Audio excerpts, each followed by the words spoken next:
And so trying to visit with as many people as I can that have been in some of the spring leagues already. What were some of the pitfalls? What would they do over?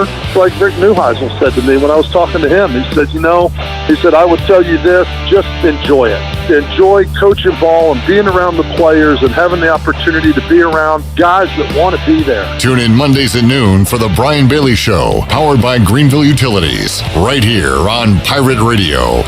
Pirate fans, the 2022 football season is going to be one for the record books. East Carolina is coming off a 7-win bowl season, and 2022 is shaping up to be even better. The Pirates need you to pack Dowdy-Ficklin Stadium this fall with a great home slate that includes in-state rival North Carolina State. The American Conference schedule features home games against UCF, Memphis, Houston, and Navy. Season tickets are on sale for as low as $125. Get your tickets today by visiting ECUPirates.com.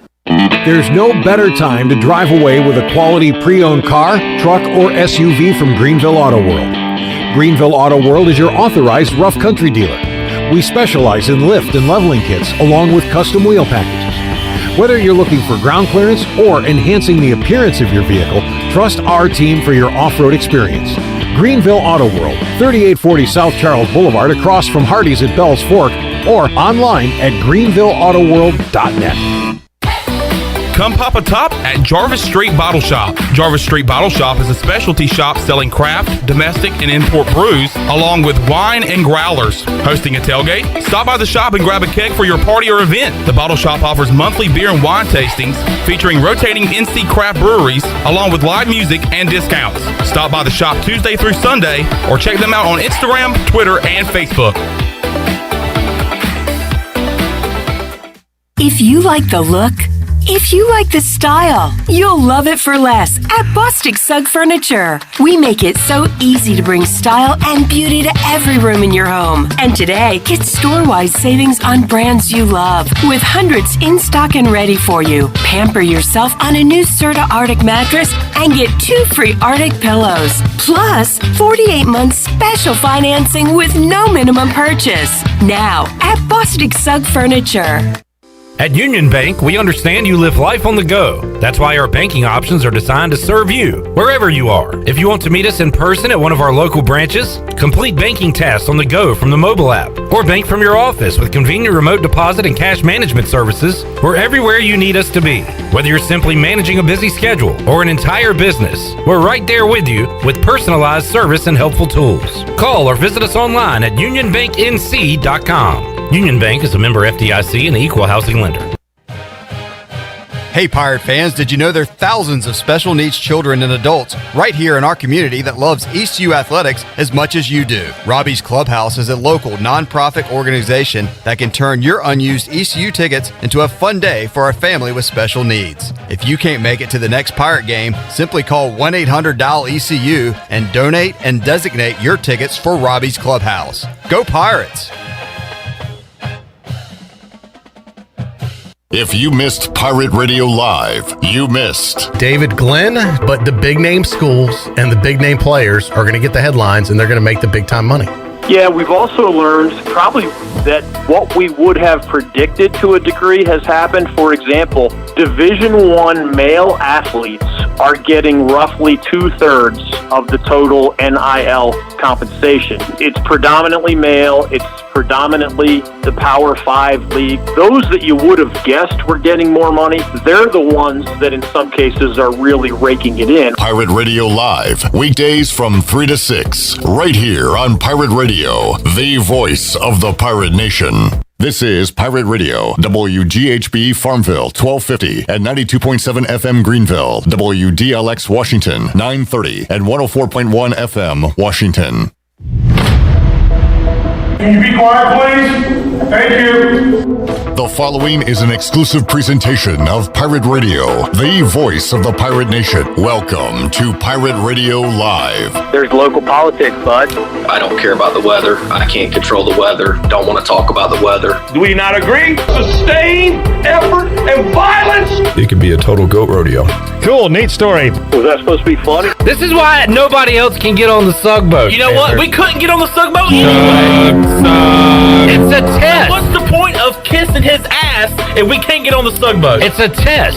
Y'all are haters and non-believers. Sug. Now live from the Pirate Radio studios in the heart of the Pirate Nation, here is your host, Clip Brock. Filling in for Clip again today is your ready and able captain, Troy D. Good to see you. Welcome to PRL as we are ready to kick off another big show. Got the rundown coming up in just a moment. Jeff Nadu will join us at 3:30. Want to know the latest on the Super Bowl lines, who you should take? Want to make some money? We'll give you some free picks at 3:30. Jeff Charles, the voice of the Pirates, is back in Greenville after a long night and flight back from Tulsa, Oklahoma, but it was a happy one as the Pirates knock off the Golden Hurricanes 73-71. We'll talk to the voice about that at 4 o'clock. At 5, big Bryce Williams is in studio with us. 5:30, if the big man Jeff Nadu isn't enough, I'm bringing back Eddie King for Super Bowl week just to confirm the picks before you make your bets for the Super Bowl. We have got a locked and loaded show today, ready to roll. Let me welcome in our cast that is here with me today. Shirley Rhodes, executive producing. Good to see you, Shirley. Welcome back. Good to be here. You happy today? You seem you were on edge today. I'm not on edge. Okay, I was just checking. It's just I have stuff to do. I know. Well, Shirley always has stuff to do. Yes. Every day. Some days more so than others. And today, right now, you have to produce the show, so we appreciate you doing that. Chandler Honeycutt is alongside of video production. Good to see you, Chan, man. Good to see you too, Troy. And CJ Schaefer is assistant production day, also handling the phones for the first time. So everybody's ready. What a day to be here. What a day to be the host of PRL. It hit the sound. Sug. The Sugboat sails again. It's back, baby. It is back. Right when I was talking to Igo yesterday about how ECU cannot win without this young man playing. Ever since he went down, this team has fallen to pieces. And yet I didn't know if he was coming back or not. No one knew when he was coming back. But I said the only hope they have against Tulsa is if this man comes back. And look who came back last night. And look who won. The Pirates did it. The Pirates get the road victory against the old nemesis of Tulsa. The Sugboat is ready to go. Sug. The Sugboat.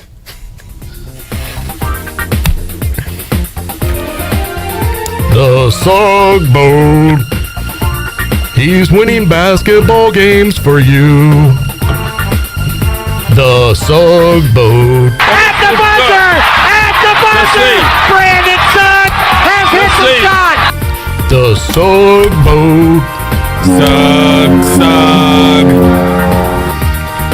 Oh, man. The Sugboat. Feels good to have the Sugboat sailing again, even though it was Vance Jackson with the 3 with 10 seconds left to win it for the Pirates. Hey, there's room for more than just one on the Sugboat. Vance Jackson has just checked his ticket onto the Sugboat. Sug. I saw someone send us a message last night, said maybe we should start Vance's van. Vance's van. Yeah. Yeah. So I think it was John Moody. Yeah, maybe we need his own. He needs his own ride. Yeah, I said I was going to be on it. The Vance van to the Sugboat. Yeah.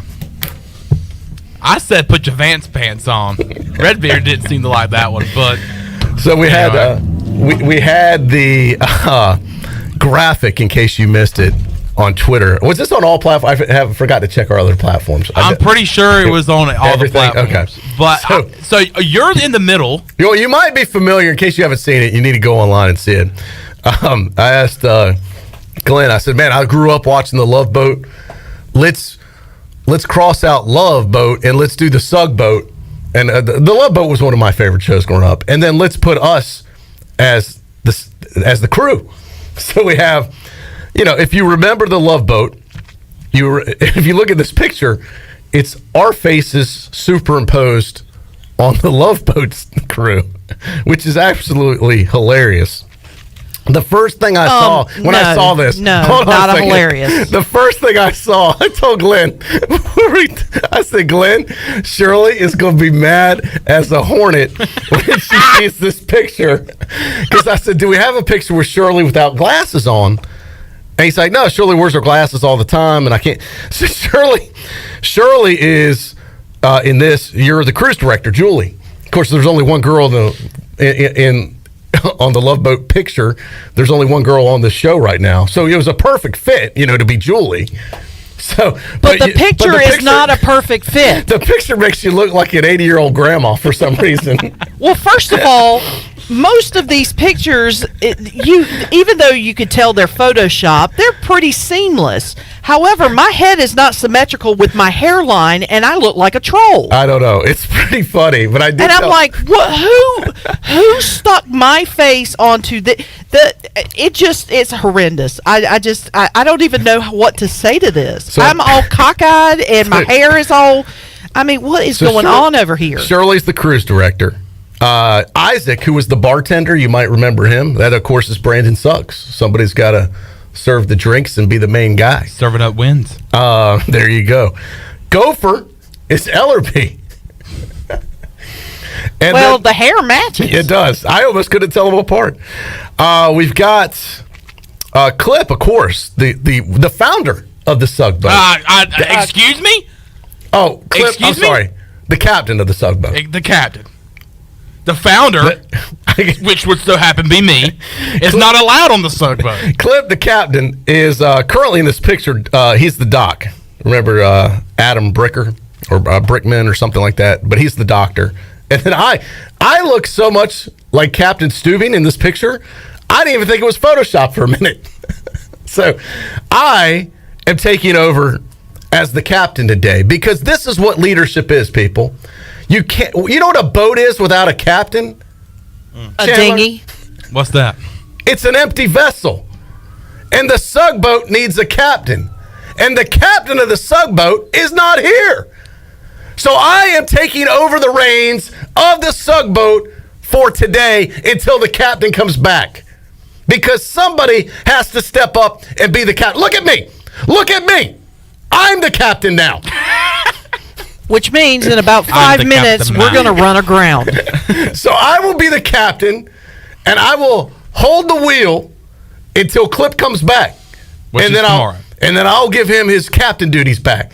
But somebody's got to step up and be the captain, and somebody's got to make an executive decision. And in his absence, I feel I need to conduct boat business like he would.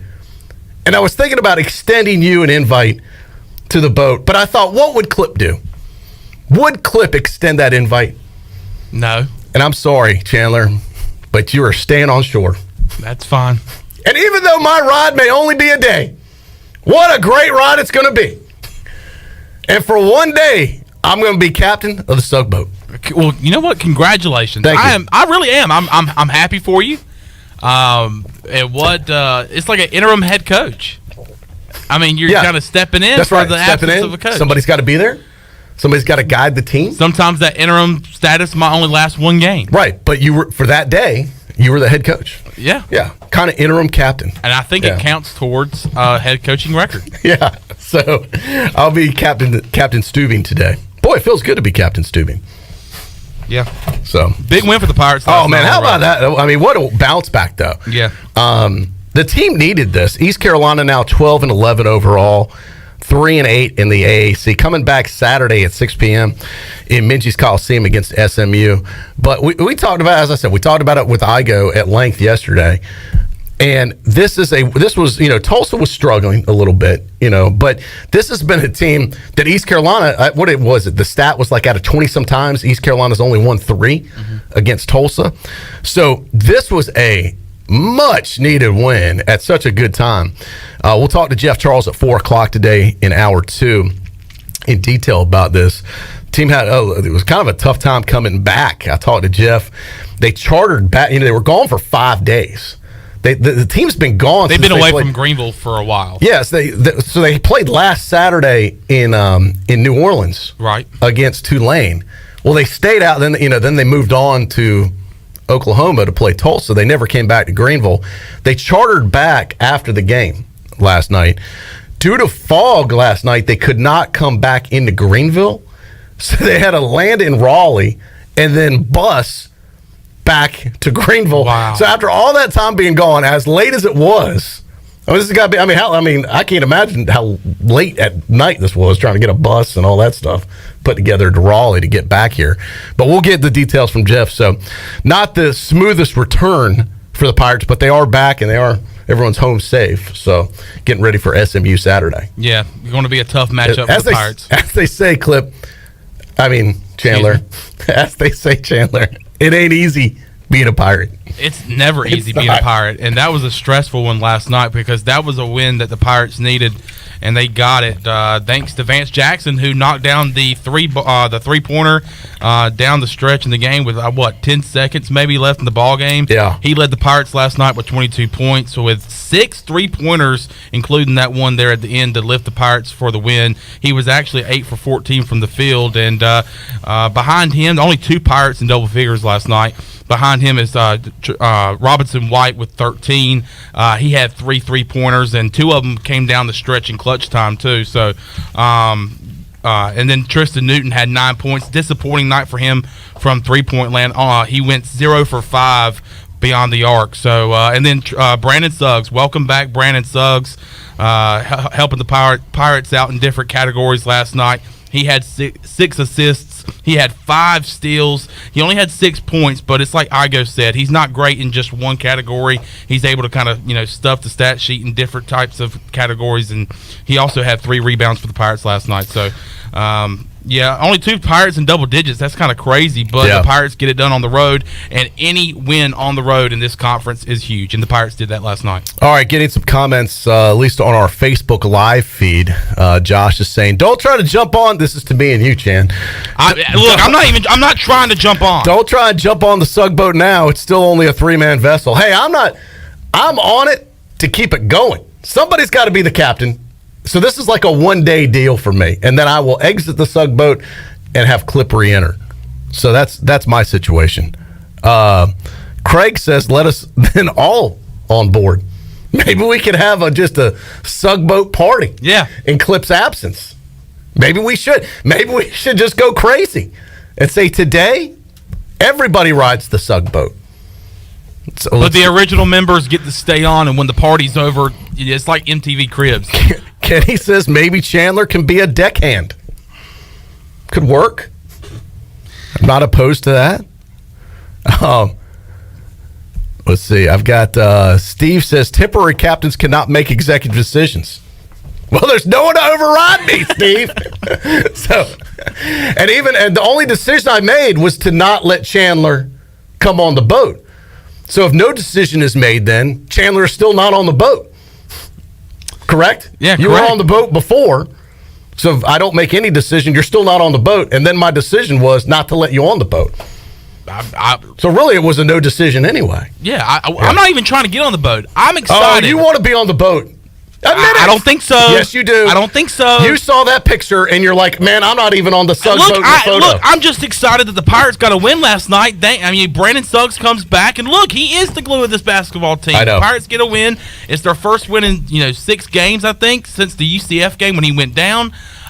You know what? I'm more than happy to sit on the dock and watch that Sug boat fly by. Yeah, and a lot of what Suggs doesn't show up on a stat sheet with the defense and everything else. Right. You know what? I'm going to sing this song right here. Sitting on the dock of the bay, watching the Sug boat float away. I'm happy to do that. I don't want to be on the boat. I don't have to be on the boat. I just get to enjoy it float by. Did you say the Sug boat? Sug. Man, I'm just glad we're able to. We were going to break out this graphic, but then he got injured, and we're like, well, let's not do it now. So I'm just glad we're able to use it. Yeah. We've been sitting on this thing for like a month. In the opening, when we start the show, there's a Sug boat moment there in the opening, and Clip for quite a while wanted that removed. I think it's a great time to let it stay. Oh, because it's back. Yes. And the Pirates are back on track. The Tugboat is back. I just am stunned. Wait. Do you say we've been sitting on that graphic for a month? Yeah, well, how long has Brandon Sugg been out? At least a couple of weeks. So all this time, somebody couldn't fix the symmetry on my hair? Well, let me just say this. We've been sitting on the idea. Now, the implementation, I think, happened today.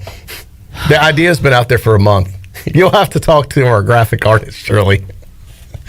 Killing me, Smalls. You're killing me. I only said Shirley would make a great cruise director, Julie. I think you look cute, Shirley. Shirley, yes. I think you look cute. Come on. My hair is all the way to the left, and my face is all the way over here. You're your own biggest critic. It's not even symmetrical. Like my head looks like just a funny Photoshop inverted graphic. S. I don't know what's going on. We're not going to put this on your tombstone. It's okay. Oh, thank God. Here lies Shirley. Her hairline was not symmetrical with her face. The Pirate Radio cruise director. I just think it's amazing how much Ellerby looks like Gopher in real life. I don't even think he had to Photoshop anything. Oh man. I'll tell you what. I may have to go as Captain Steubing for Halloween one day. That's a pretty good, that could be a good outfit. Get the whole white suit, the hat.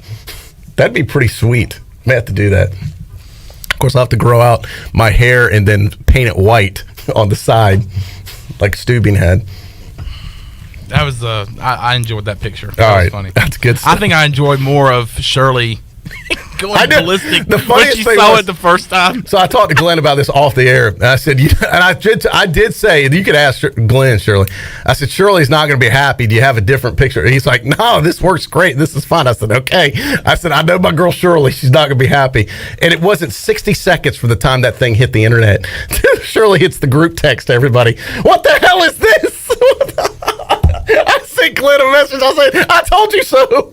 The one thing I do know, Shirley, is I know you. I mean, look, we've done graphics where my face has been photoshopped. There's a Star Wars graphic where I am Rey Skywalker. Yeah. Pretty cool. Yeah. Not bad. Yeah. I'm okay with it. Yeah. But could have been Princess Leia, but well, Princess Leia was older then, and that's fine. Whatever. But I just don't.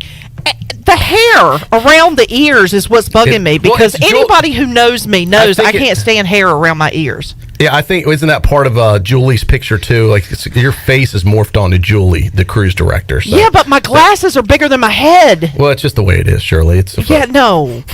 It's okay. Everybody else is symmetrical. I am not. I look like a really bad algebra problem right this second. I will say it's not the most flattering picture of you, and I did say something before it got posted, but I was overruled. So sorry. I did try on your behalf. That's all right. That's all right. As your unpaid PR agent, I did say something. I think in our Brandon next staff meeting, I've got a great idea for our next staff meeting. Brandon Suggs looks awesome. I cannot wait. As Isaac, does he not? That looks fantastic. Oh, yeah. That is so cool. You want to get the NFL news? Yes, let's get the rest of the rundown, the NFL news. Where do you want to start? I saw big news for a former Pirate. Jake Verdi? Yeah. Yeah. He's got signed with the Colts, Reserve futures contract with the Indianapolis Colts. Well, now he was with the Ravens, right? He was on their practice squad. He was on their year. yes. So this is kind of like a step up then that he got signed, or is this just basically he's protected? Is from what I understand, the reserve futures contract is basically they're not going to trade him or they're not going to cut him. I think that's great. They're going to at least give him an opportunity to participate in their off-season program and see if he either wins the starting job or he winds up on the practice squad. Is basically what I'm thinking. That's great for him. And you know who else is on the Colts? Former Pirate head coach Scotty Montgomery. I heard he was quoted today as saying, "Jake Verdi, you are the real deal." Okay. I mean, he knows Jake. That was his kicker. That was his kicker. He might have helped him get this gig. That's a good point. Yeah, I'm being serious. I mean, we're joking around about the real deal stuff, but that could be a connection right there. Just throwing it out there. Yeah. Food for thought. Well, he had a great preseason last year for the Baltimore Ravens, but obviously they have probably the best kicker in the league in Tucker. So not really a great opportunity there unless Tucker unfortunately had gotten hurt. Yeah. They probably would have brought on Jake Verity, but now he's a Colt, and now he'll have his opportunity there. Not to get too sidetracked, but I don't know, maybe during the break you can see if there's a way to do this. Kenny wanted to see that for our people watching online on Facebook and YouTube. I want to see if we could throw the picture up on the screen. Yeah, I'll try. Hold on. I'll pull it up on my phone. Oh, and you're just going to hold it to the camera? Yeah. Why, yes, I am. Okay. All right, Kenny, stand by. We're fulfilling your request. All right, what else is going on in the NFL news? Let's see. We have news regarding the NFL Combine. They have announced, let's see here. I think Stephen Igo put it out just a while ago, but hold on, Shirley. Hold on. There it is, right there. Back it up a little bit so it focuses a little bit. That's pretty. I can see that pretty good. Hold on, let me take this off. Okay, maybe that's a little bit better. So you can see that instead of the Love Boat, it's the Sug Boat for those of you on radio. If you missed it, you can go on our social media to see it. Apparently, I am definitely right-hand dominant because I can't keep this phone still. All right. Well, as I said, you can see a clear version of it on our Twitter, Instagram, and Facebook pages. But that gives you a taste if you're watching live right now on our video feed. Yeah. I tell you what, when I first saw it, I was like, where am I in this thing? You're front row and center. I know. I look so much like Captain Stubby, not even recognize me. Oh, God. All right, go ahead. Sorry. Stephen Igo on Twitter just about an hour ago, the NFL has released its list of 324 players invited to the upcoming Combine.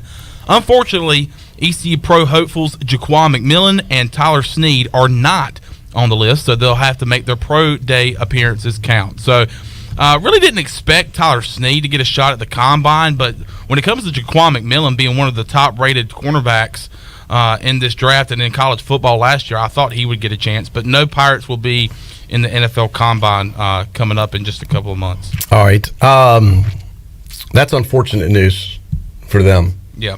But, I don't know if not really. Would you say a surprise? I mean, they're kind of on the outside looking in, I think. I'm coming more out surprised early with Jaquan McMillan. I thought he would get a shot. Yeah. It's going to be an uphill battle for these guys, and I think they're talented guys, but it is not easy to break through. It's definitely not easy to get to the Combine, and that doesn't mean it's over. I mean, there's a lot of guys that sign free agent deals that don't go to the Combine, but it probably is a sign that you may not get drafted, Usually you need to if you want to get drafted, you at least get invited to the Combine, it seems like. But they'll still have their chance at pro day at the ECU practice facility. So a bunch of scouts will be here watching those guys and many more former ECU Pirates. So. Yeah, so hopefully, as we said, there have been plenty of Pirates that signed that have not gone to the Combine before. But that if you get to the Combine, that's one big step in the right direction, I think.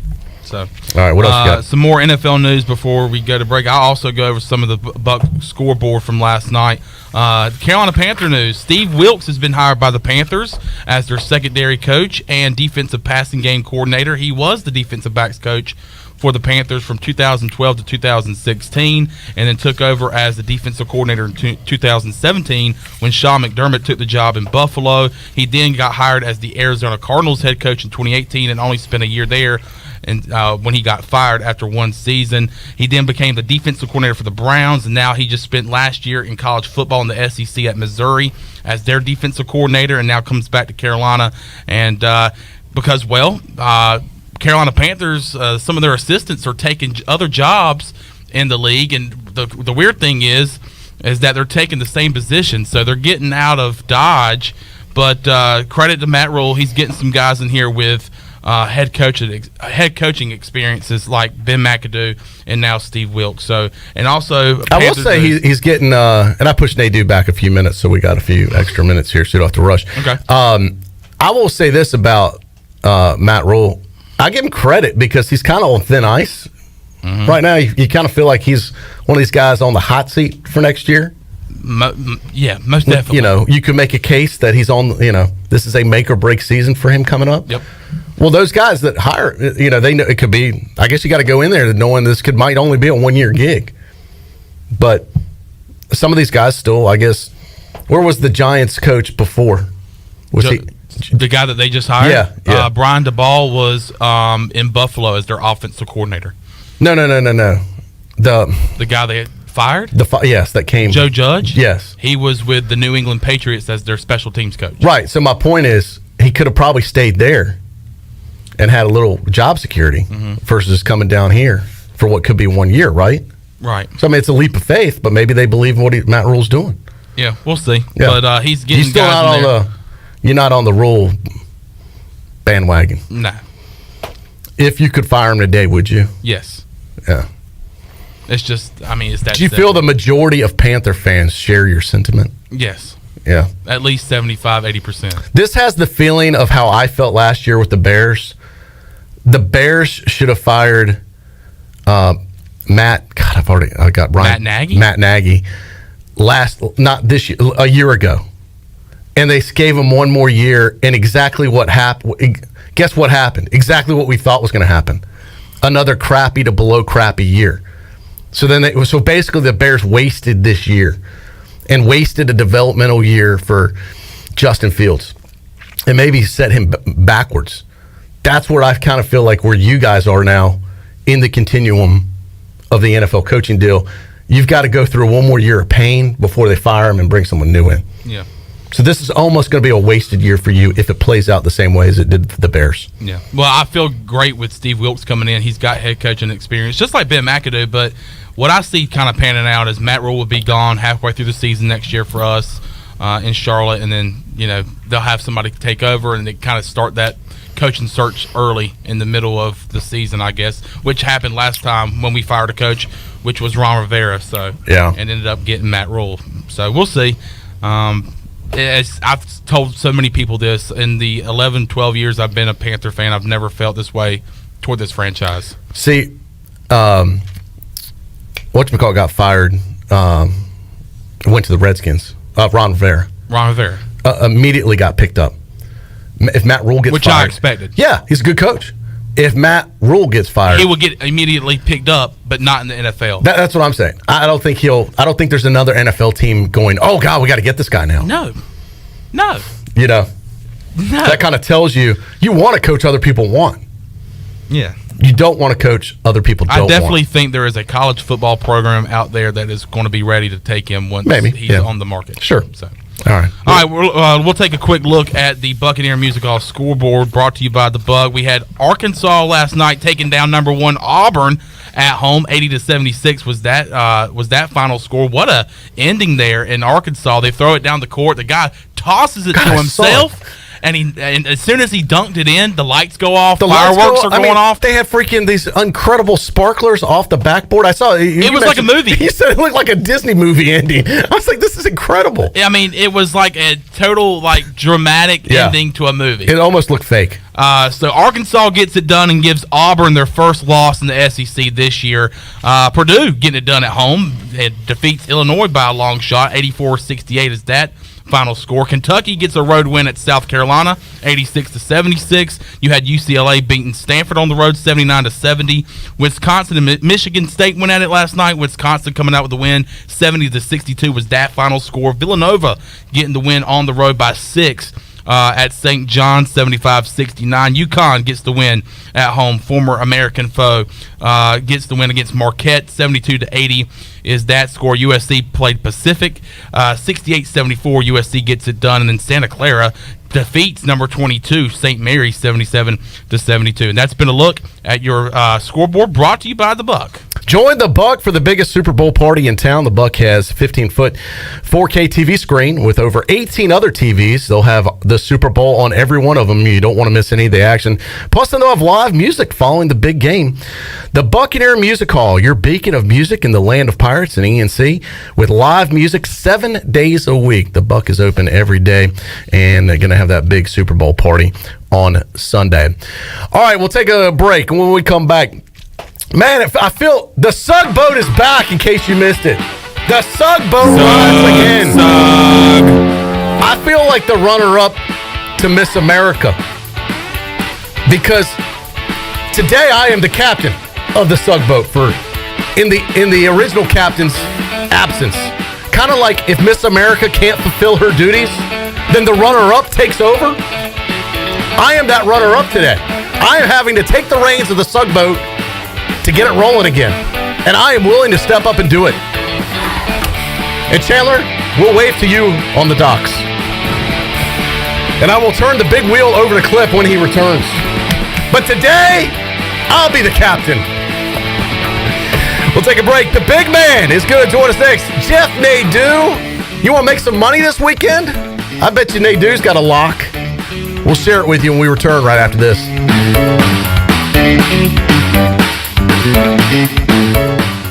Winslow's Deli and Tavern is open Tuesday through Sunday for lunch and dinner and the famous brunch starting at 10:30 on Sundays. Winslow's is located on 5th Street beside the State Theater with the best selection of beers around. Come eat, drink, and watch your favorite sporting event with daily drink specials. Winslow's is also taking Valentine's reservations, so bring your special someone for a fun evening on the town with an exclusive dinner buffet with seating at 6 p.m. and 8 p.m. For more information, visit Winslow's Deli on Facebook or Instagram. In studio with Dr. Shondell Jones from Kinetic Physical Therapy and Wellness. What's new, Dr. Jones? Yes, we just added 6,000 more square feet of gym space where we're now able to offer our athletic movement programs. They're age-specific programs that help you develop speed, power, agility, and strength to give you that athletic edge. So come by and see us at Kinetic Physical Therapy and Wellness on Arlington Boulevard or check us out online at kptonline.com. That's kptonline.com. This is Mark Washington with Max Sports Performance at Max Fitness. Our facility has reopened and is following all safety protocols. The best thing you can do to strengthen your immune system is, of course, to work out and exercise on a regular basis. I can assist you as your performance coach. You can also enjoy the benefits of a private facility. Avoid the crowds and work out at Max Fitness. Now is the time to get healthy. Max Fitness, just off Highway 43 in the old Ace Hardware building behind Speedway in Greenville. Call me, Mark Washington, 902-4877. Hello, Eastern North Carolina. If you're looking for a great place to work with competitive pay and advancement opportunities, Pitt County Schools is hiring. We employ over 3,000 people, and we're one of the largest employers in Pitt County. Pitt County Schools is currently seeking teachers, bus drivers, school nutrition personnel, facility staff, custodians, clerical staff, and more. We offer advanced leadership opportunities for our educators and competitive pay for our skilled labor force. Come work for a diverse, thriving school system and be an important part of ensuring success for the students of Pitt County who are the future of Eastern North Carolina. To fill out an application, visit our website today at pittschools.org. That's pittschools.org, or go directly to our job postings at bit.ly/PCS employment. That's bit.ly/PCS employment. Pitt County Schools, engaging, empowering, and elevating every student and every staff member every single day. The icy treat that can't be beat is Sparky Snowballs. From big kids to little kids, Sparky Snowballs has been making smiles happen for over 20 years. If you're not in the mood to chill out with a snowball, Sparky's funnel cakes and fried Oreos are a perfect Sparky-licious treat every time. Are you having an event, party, or fundraiser? Call Sparky's to come on site. Remember to follow Sparky's on Facebook or visit SparkySnowballs.com to see where they'll be next. UBE and PirateWear.com is excited to offer Pirate Nation the largest selection of new ECU merchandise and tailgate supplies ever. UBE has the best prices in town, so that makes UBE your one-stop shop for all things ECU. UBE does daily restocks of Champion, Adidas, and Under Armour. Don't forget to bring your young Pirates in to plunder the Crow's Nest, which is the only kids store dedicated to ECU. Plenty of free parking uptown in Greenville. Visit them at PirateWear.com. Go Pirates! Come pop a top at Jarvis Street Bottle Shop. Jarvis Street Bottle Shop is a specialty shop selling craft, domestic, and import brews, along with wine and growlers. Hosting a tailgate? Stop by the shop and grab a keg for your party or event. The Bottle Shop offers monthly beer and wine tastings featuring rotating NC craft breweries, along with live music and discounts. Stop by the shop Tuesday through Sunday, or check them out on Instagram, Twitter, and Facebook. Pirate Radio. Give us a chance. We're going to be different. We're going to play with a lot of fire and intensity, and we're not going to back down from anybody. The voice of the Pirate Nation.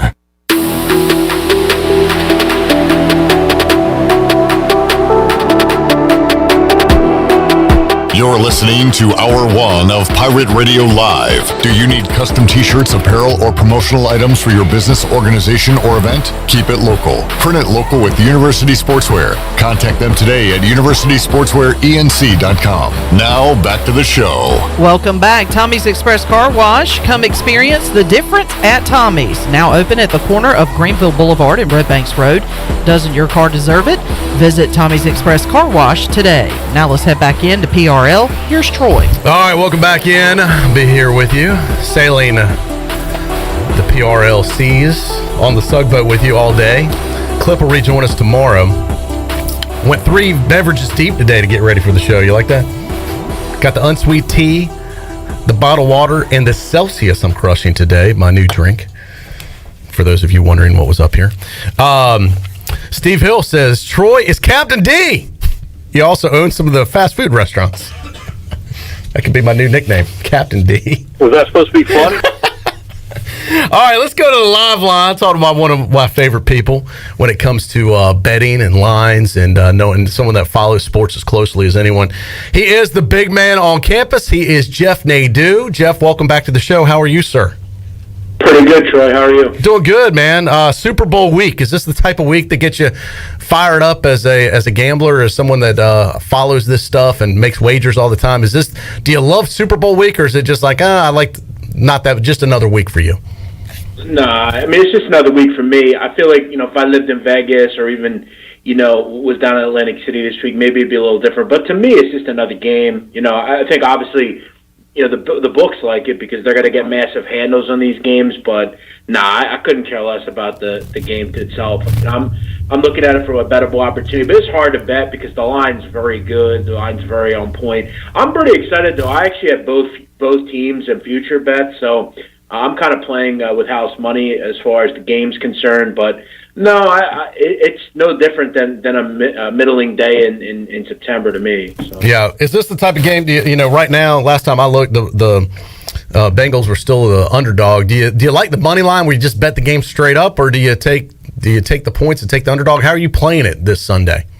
To be honest, if me personally, I'm not playing the side, and I'll tell you why. I have the Bengals 40-1, and I have the Rams 15-1. So I'm going to make money regardless on this game. Obviously, if the Bengals do the unthinkable, I will be paid. But I'm very happy with the Rams and a money line price. Now, when I'm talking to the audience and when I'm telling you what I think is going to happen, I think the LA Rams are going to win. I think they're going to win and cover. I kind of had this one at like 31-21. Look, do I think the Bengals are a really good football team? Yeah. Do I actually believe they're the best team in the AFC and the best football has to offer? No, I do not. I think Joe Burrow's a great player. He's been terrific. But we have to look at the fact that this is a really good Ram team. I've kind of been on this team all season. I think they had the best defense in the NFL. We know they have Jalen Ramsey and Aaron Donald and Von Miller. I think we can kind of realize that Jalen Ramsey wants the matchup against Jamar Chase. I feel like if you could slow that group down, what do the Bengals really have? I think defensively they're going to kind of bow out when they face a team like Cooper Kupp and Odell Beckham. It just seems like to me, obviously the Bengals are going to do their utmost to win this football game, but I think they're just going to come up a little bit short. The Rams have mortgaged away the future for the chance to win this game, and I think they will. This number's moving up. I think it's going to go up a little bit more. I had it like 31-21. I lean Rams.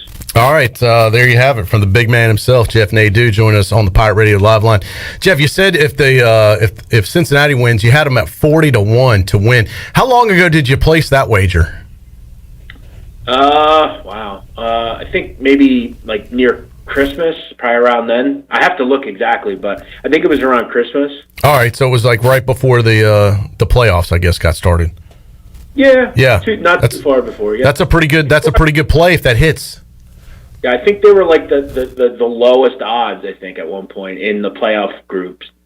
Yeah, I like that. A lot of basketball going on this time of year. We cover ECU. And interesting, covered by the Pirates last night. I was worried about them being on this long road trip. They haven't done well against Tulsa, but one of their main players, Brandon Suggs, comes back, and not only do they cover, they win outright. What do you think about East Carolina going forward? Yeah, I think obviously the big news was obviously getting Suggs back. I mean, they just weren't very good without him. Defensively, they weren't as good. And, look, offensively, I've told Clip this many times, and I've really told anyone that wants to hear it. They were going to struggle to score the basketball this year. I felt like losing Jaquan or Jaden Gardner the way they did and some of their bench production, they were going to struggle to find offense at times. But it seemed like they finally found some. Look, it's going to be an upward climb. As a fan of East Carolina, I think you know that with this team. They're kind of a middling to bottom tier group, but they've been a lot better than I thought they would. They're definitely, taking shots. And, they've beaten Memphis, as you know. They were good in games against UCF and Cincinnati and Oklahoma. So, this team is getting there. It's a challenging effort. I think the goal is, maybe try to find your way into, some sort of tournament or something. But, it's about acquiring some talent. And by losing Jaden Gardner, it was going to be an upward climb. But it was a nice cover the other night. A lot of points for Tulsa to lay. Jeff Nadu joining us on the live line. He is the big man on campus. What he does is sports for a living. And, Jeff, you follow these games closer than anybody that I know, and this is what you do for a profession. So as you look out for the landscape this week of basketball games, for someone listening right now that doesn't, they're busy with their job. They don't get to follow it like you do. They don't do it professionally. But, hey, they might like to make a wager or two. What's some tips you could give them for this week coming up? Here's some games to watch. Here's some plays that you think might pay off. Just kind of focus on tonight. I mean, obviously the big card tonight. I think there's some winnable spots. I've really been big fans of just backing home underdogs. Games and teams that really just kind of scream. That's the play. One that I'm looking at, quite honestly, is tonight in Norman, Oklahoma. Oklahoma has not won. They've won one game since January 8th. Yet they're only 2-point dogs tonight at home against a really hot top 10 Texas Tech team. Something's going on in this one. It's that simple. This is a tough spot off of a game in West Virginia for Texas Tech. Now you got to follow it up and go on the road yet again to a tough atmosphere. Oklahoma hasn't played well, but they're good offensively. They're nice on the defensive end, and they rebound the basketball. Something going on in this game. We've seen it. We've seen it before in these kind of games. Why is Oklahoma only a 2.5 point dog? I think they win this one outright tonight. Another team I like at home, Mississippi State. This is a must-win if you're Mississippi State. They're on the bubble. They played well. They've kind of been up and down, but this is a winnable spot. Mississippi State, good offensive team, good guard play. They rebound the ball at a high level. They're at home here against a Tennessee team that's just kind of been up and down on the road. They're going to be without one of their better bigs tonight, who's now out with a ankle injury. I think that's problematic because if you know anything about Mississippi State, very reliant on getting to the hoop. I think without one of the bigs for Tennessee, that's a big loss. Some great picks there by Jeff Nadu. Jeff, how about that? We were talking earlier about that Arkansas game last night. Just the amazing finish they had and just kind of how it all came together. Did we lose? Oh, we lost Jeff. I tell you what, I think he's calling us back right now. We get hooked back up with him in mere moments. So let's do. We got that right, Shirley? Is that Jeff? All right, Jeff, sorry. I think we lost you for a second right there. You back with us? Yeah, like I was saying, Troy, definitely lead Mississippi State at home tonight and definitely lead Oklahoma. I think if you back both, I think at worst you go 1-1. All right, some two great picks there, Mississippi State and Oklahoma by Jeff Nadu tonight. Jeff, we were talking earlier about that wild finish to the Arkansas game last night in the SEC. I'm sure you had a chance to see it. Man, the visuals on that were incredible too, with just the way whoever was in charge of the lights and the fireworks and the fans, the timing of everything, we were joking, almost looked like it was out of a movie. Yeah, I got to be honest. I had Arkansas in that game, and obviously, I had gotten the job done. And I'm watching it, and I said to myself, "Wow!" In my head, that's got to be the best court storm I've ever seen. That was high level stuff. I thought that was one of the best atmospheres I've seen in a long time. And look, as we know, the last couple of years have been tough. I mean, we had a lot of empty stadiums and bad sports to bet on, but it just seems like all of a sudden maybe we're finally seeing crowds again, and we're not kind of falling with the whole, we're going to not have crowds, have crowds. It seems like crowds are back, and that was a great atmosphere last night. What a great win. And I'll tell you right now, Troy, for people that are looking forward to the NCAA tournament, I am in love with that Arkansas team. I have them at 75-1. That is a very good basketball team. I'm really excited for that group. I'm happy they were able to get a win. I think Auburn's overvalued, and they showed it last night. What a great performance by that home crowd and then by them as well. So it might be a long shot, but not a bad wager to make right now if you can get it 75-1 because if they get hot at the right time, who knows what could happen. And, boy, that would pay off big time too. Yeah, it's just too high of a price. I mean, Arkansas is a really good team. I think they're a top 25 kind of group, and some of these prices are just overvalued. I mean, like I said, I got 75-1. There's 100-1s out there, and I'll probably take another shot at 100-1. This team's just too good to be that low. I think they should be more in the 40 or 50-1 range. Yeah, absolutely. Some of the sports going on right now.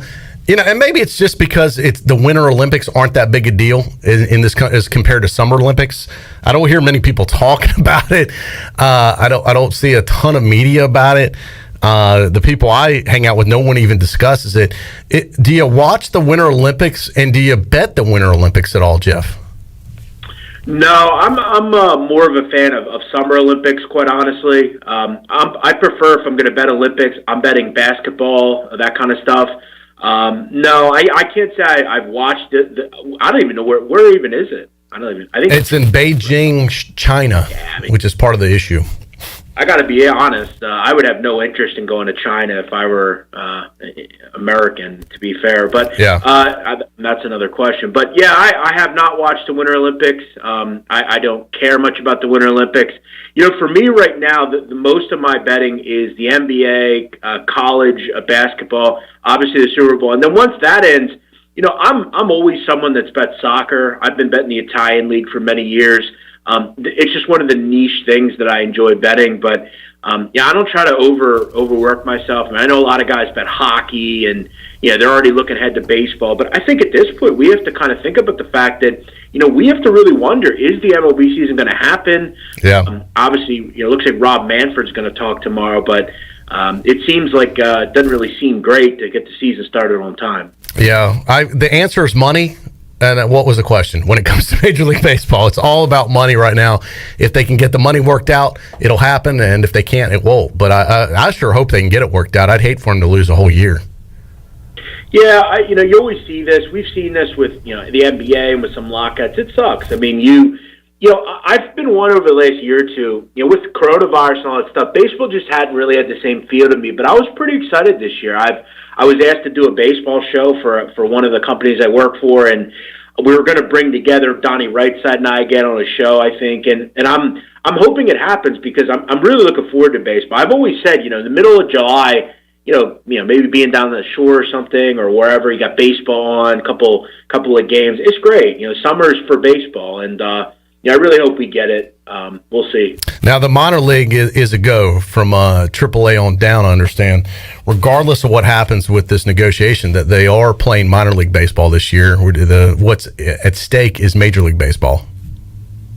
Yeah, exactly. And we'll see. Obviously, we'll wish optimistic thoughts, but you never know. You mentioned something. You mentioned earlier you'd had no interest going to China to watch these Olympics. I heard this earlier today. This is a true story. For folks that are going to China, like if you're part of the media or you're part of a U.S. contingent to go there, and they're doing it really for anybody that's going into China for the Olympics to enter what do they call the Olympic bubble.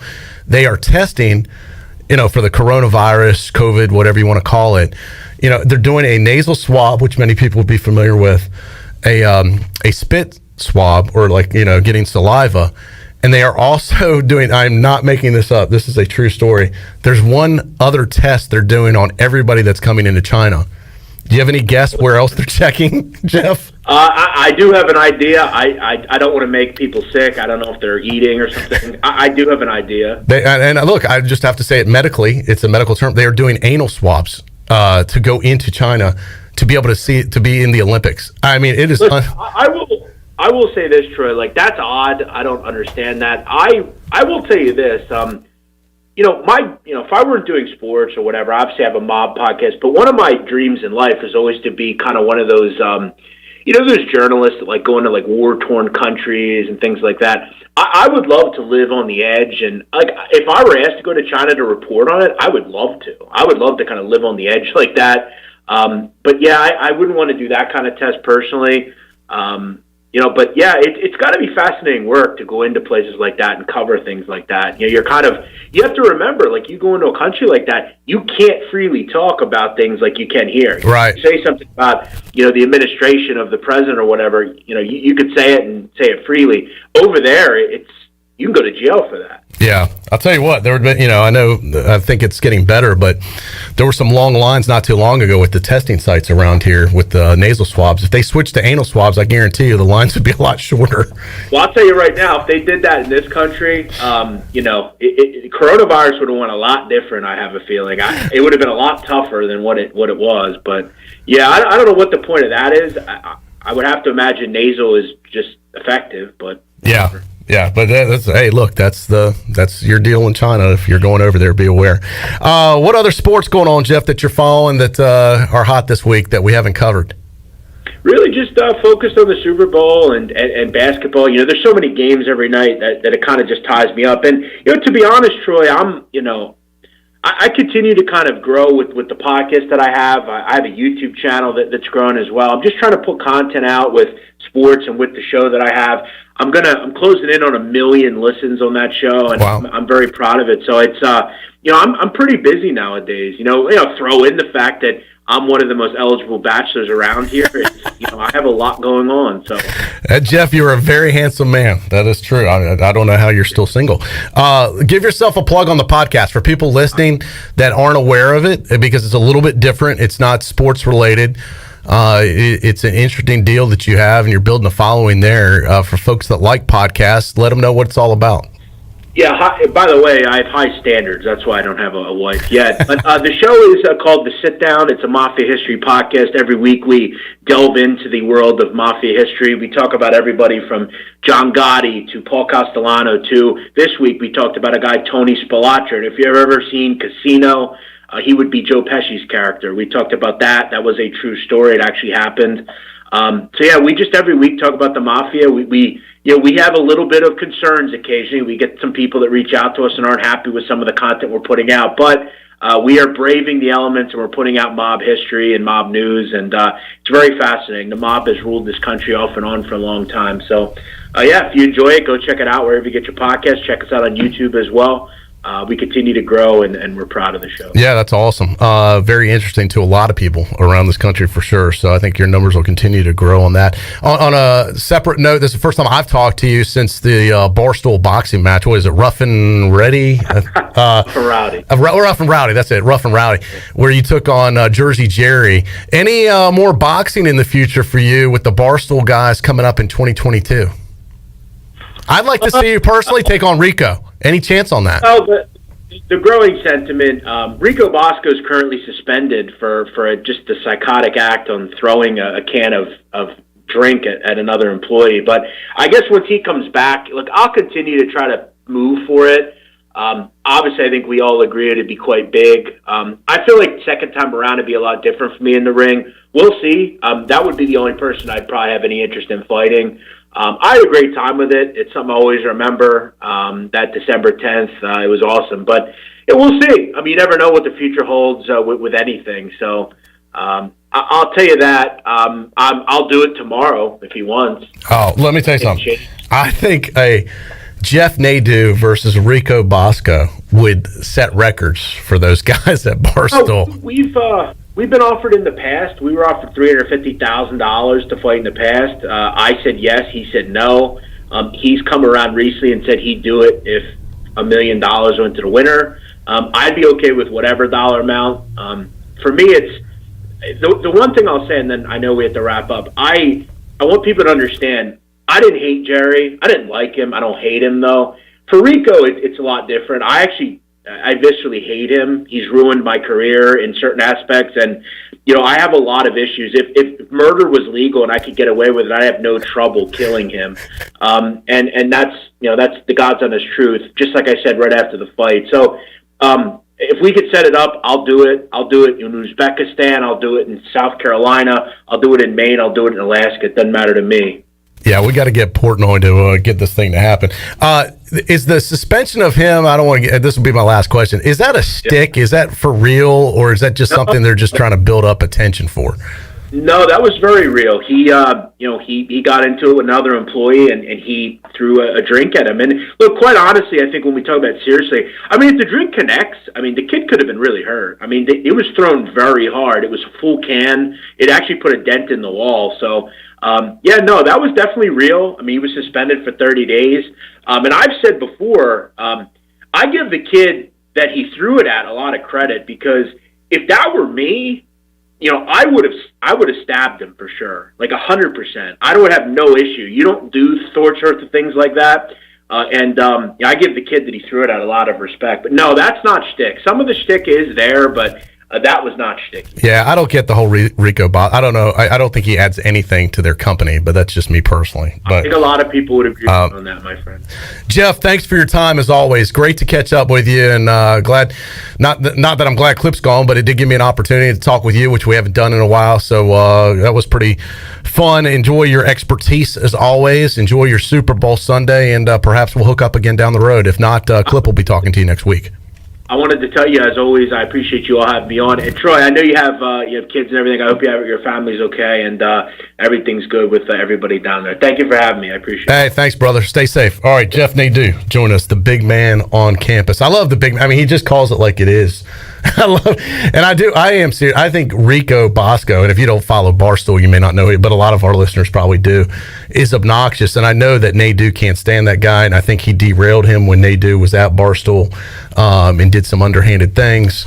That would be an amazing fight, because when he says he would, if it was legal, he would kill the guy. Yeah. He's being serious. Like he's not joking. He's dead serious about that. Yeah, I mean, when I first started watching Barstool and kind of getting involved with that, I've been, and still to this day, I kind of think, is this all an act? Is this a shtick? I think some of it is, obviously. Yeah, definitely some of it is. But like, I truly think like a guy like Rico Bosco is just an absolute jerk.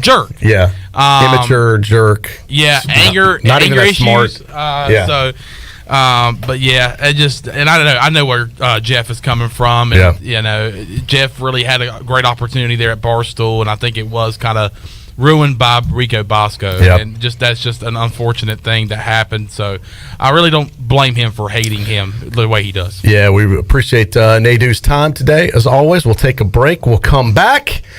We'll check in with the voice of the Pirates, Jeff Charles, the legend himself, is back in town after a long road trip with the ECU basketball team.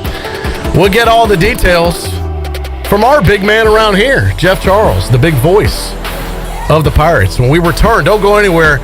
Great stuff coming your way in hour 2 right after this.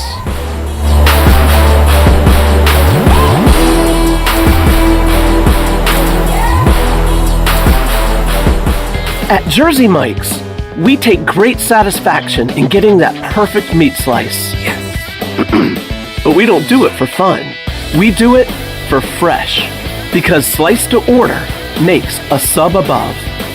Alone, chicken, onions, peppers, and cheese have potential. Together, they have a purpose, a destiny, and a name. Jersey Mike's number 16 Chicken Philly. Because grilled to order makes a sub above.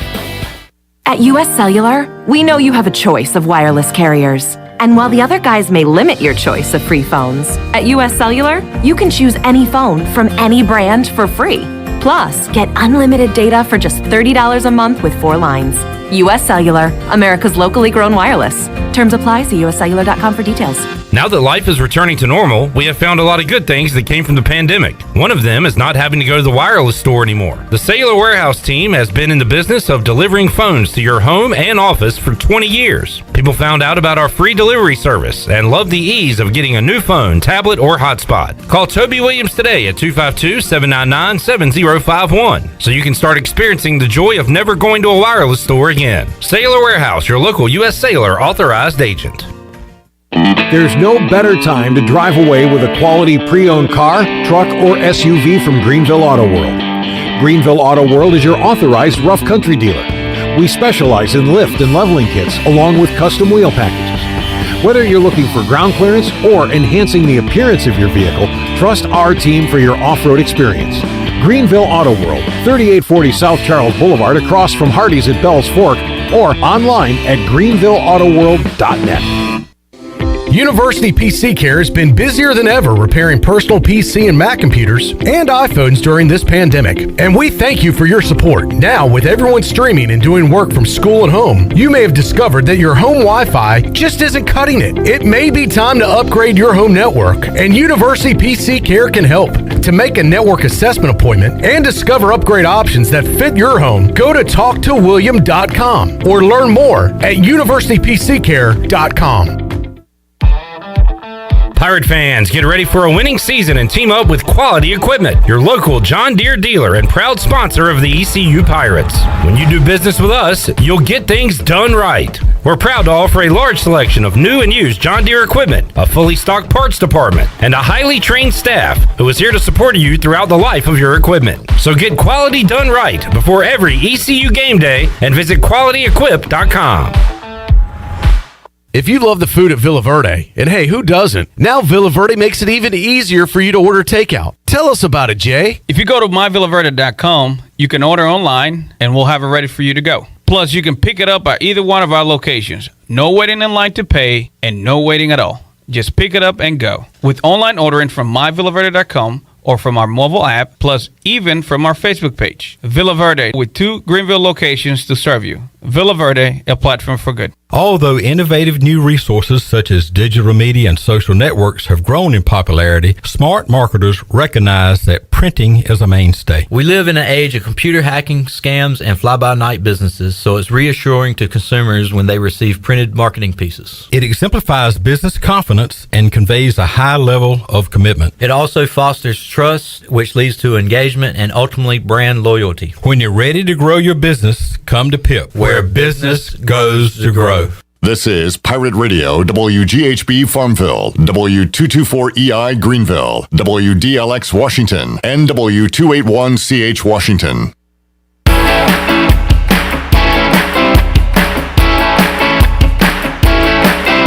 This hour of PRL is brought to you by Tommy's Express Car Wash. Come experience the difference at Tommy's. Now open at the corner of Greenville Boulevard and Red Banks Road. Doesn't your car deserve it? Visit Tommy's Express Car Wash today. Now back to the show. Welcome back. Do you have real estate questions about buying or selling residential or commercial properties? Are you curious about this current real estate market? Or do you need just a property manager for rental houses?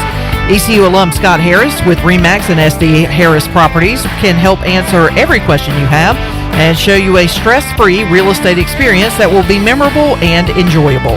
If you have real estate questions, Scott has answers. Give him a call today at 347-1857. Now let's head back into PRL. Here's Troy. All right, thank you, Sterling. Man, hour 1 flew by. What a fun hour. Had an epic rundown with the return of the Sugboat and everything that was in that segment. Jeff Nadu, what a great breakdown by the big man on campus. And let's go back out to the Pirate Radio live line and talk to one of the legends in the business, and great to be able to have him be a part of our team. Of course, he is Jeff Charles, the voice of the Pirates. And Jeff, welcome. First of all, welcome home. You've been gone so long, it feels like it's probably for you, it probably feels like it's been a week. Yeah, it actually felt like it was about 2 or 3 weeks, Troy. We were gone 5 days, but boy, it was a long time. It took 9 hours to get down to New Orleans with a couple of commercial flights on Friday. And so that was a long trip in itself. And then the Pirates played on Saturday against Tulane. It was not a good game for the Pirates. Tulane just came out and they were just knocking down threes all over the floor. And the Pirates really never recovered from that early buzzsaw that they ran into. And then, of course, the Pirates still had some time to kill before going to Tulsa last night. Actually stayed in New Orleans on the Saturday night and also on Sunday night, and then left on a charter flight on the Monday morning and went to Tulsa and had a good practice Monday night when they got to Tulsa, and then played the game yesterday, and a lot better result for the Pirates last night. They played really well, won the game, especially in the second half. They shot the ball so much better, and Troy, as you well know, road wins in this conference are so rare. And when you get one, it's almost like gold. and the Pirates were able to get one last night, 73-71. And, this team had really been struggling. They had lost 6 in a row. They had lost 8 of their last 9 games. And it felt like there was a gorilla on their backs. It's when you get in one of those type situations where you're losing all the time, it's like, are you ever going to win another game? And the guys really dug deep last night. They've never quit. They've continued to play really hard.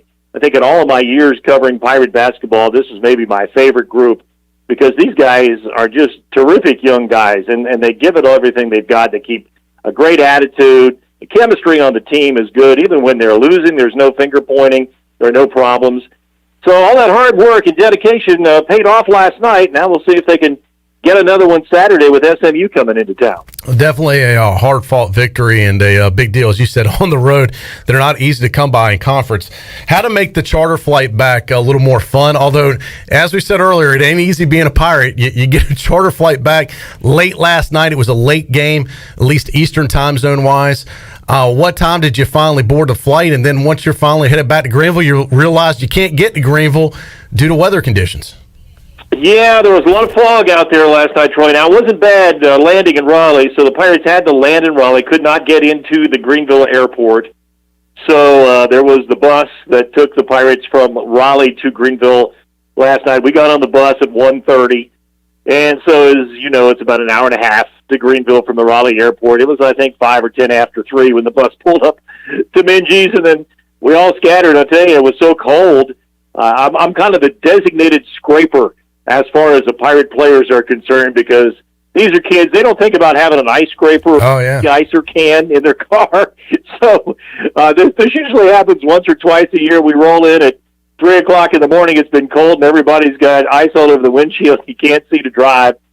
So we helped the guys get de-iced and scraped last night, and then walked in the house here in Farmville about 3:45. Yeah, you got your early morning workout in, Jeff, with scraping everybody's windshield for them. Yeah, I tell you what, it was all worth it though last night, Troy. Because I tell you what, another thing about this team, you would think, well, they've been struggling so much, and maybe there was a lot of euphoria after the game. They were very businesslike after the game. Certainly, they were happy and they had smiles on their faces, but.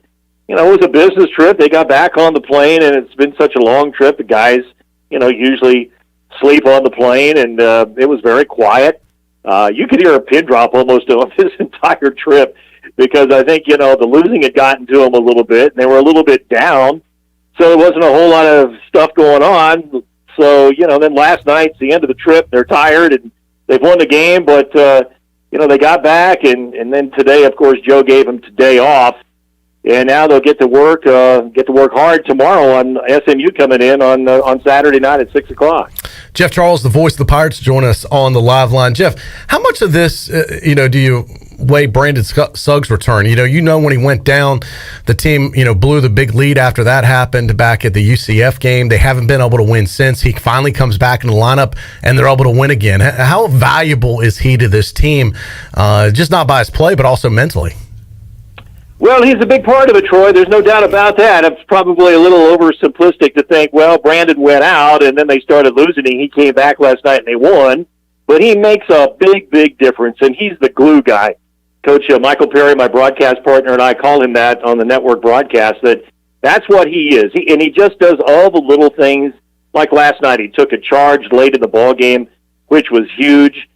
He's a great player offensively to move without the ball.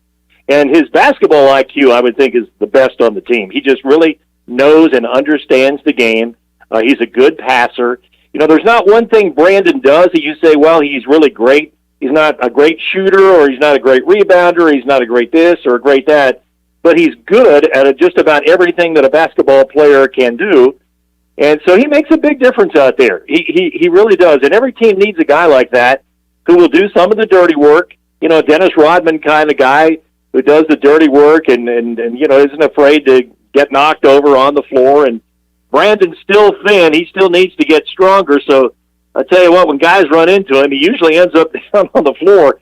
But he picks himself right back up and gets after it. But he's a big part of this team, Troy, and he's another quiet guy who just kind of goes about his business. I mean, I sat with him on the plane on that one long flight we had on this trip, and, Brandon doesn't have a whole lot to say, A lot of these guys don't. They're quiet guys. They just kind of mind their own business, and they go out and they love to play basketball, and they're very businesslike. And like I said early on, this is one of my favorite groups I think I've ever been around. And it's a credit to Joe and his coaching staff. They're only going to bring in good guys. They're not going to bring in guys that, are going to be problems and guys that you have to deal with or babysit or whatever. These kids are really good kids, and they've stuck with it. And I have a lot of respect for them because it's not been easy. It's never been easy. Being a basketball player at East Carolina is not easy today. And these guys just continue to work hard every day and just keep chopping wood, and hopefully they can finish strong this year. Yeah, as you mentioned, Brandon does a lot of those things that don't necessarily show up on a stat sheet, but really make the difference in a game when you add them all together. Kind of what I would refer to as those intangibles that every coach loves to have a player like that. And if you can get more than one, you're lucky. But if you got one, you're definitely thankful. Jeff, Pirates back at it Saturday against SMU here in Greenville. What's your outlook for the rest of the season here as we head down the stretch? Well, every game's tough, Troy. There's no doubt. I mean, there are no gimmies in this league, as you well know. I mean, you have to bring your A game every game because these teams are good and they're talented, and East Carolina is just not going to be able to roll the ball out and beat anybody in this league. It's been that way since this league was formed, as we know. So SMU comes in here on Saturday, and they're having a really good year. They're 7-2 in the conference. They're 16-5 overall. And we always talk about this storyline going into a game with SMU. Joe and Tim Jankovich, the head coach at SMU, were on Bill Self's staff together at Kansas, and they're good friends, and they talk oftentimes during the season. So it's a matchup of a couple of friends again on Saturday. But this is a good team. I'll tell you what SMU's done too, Troy. They have really exercised the transfer portal, and they've got a whole team of transfers and guys that they're just bringing in now for a year. They've got a couple of twins. The Weathers twins are two of their best players.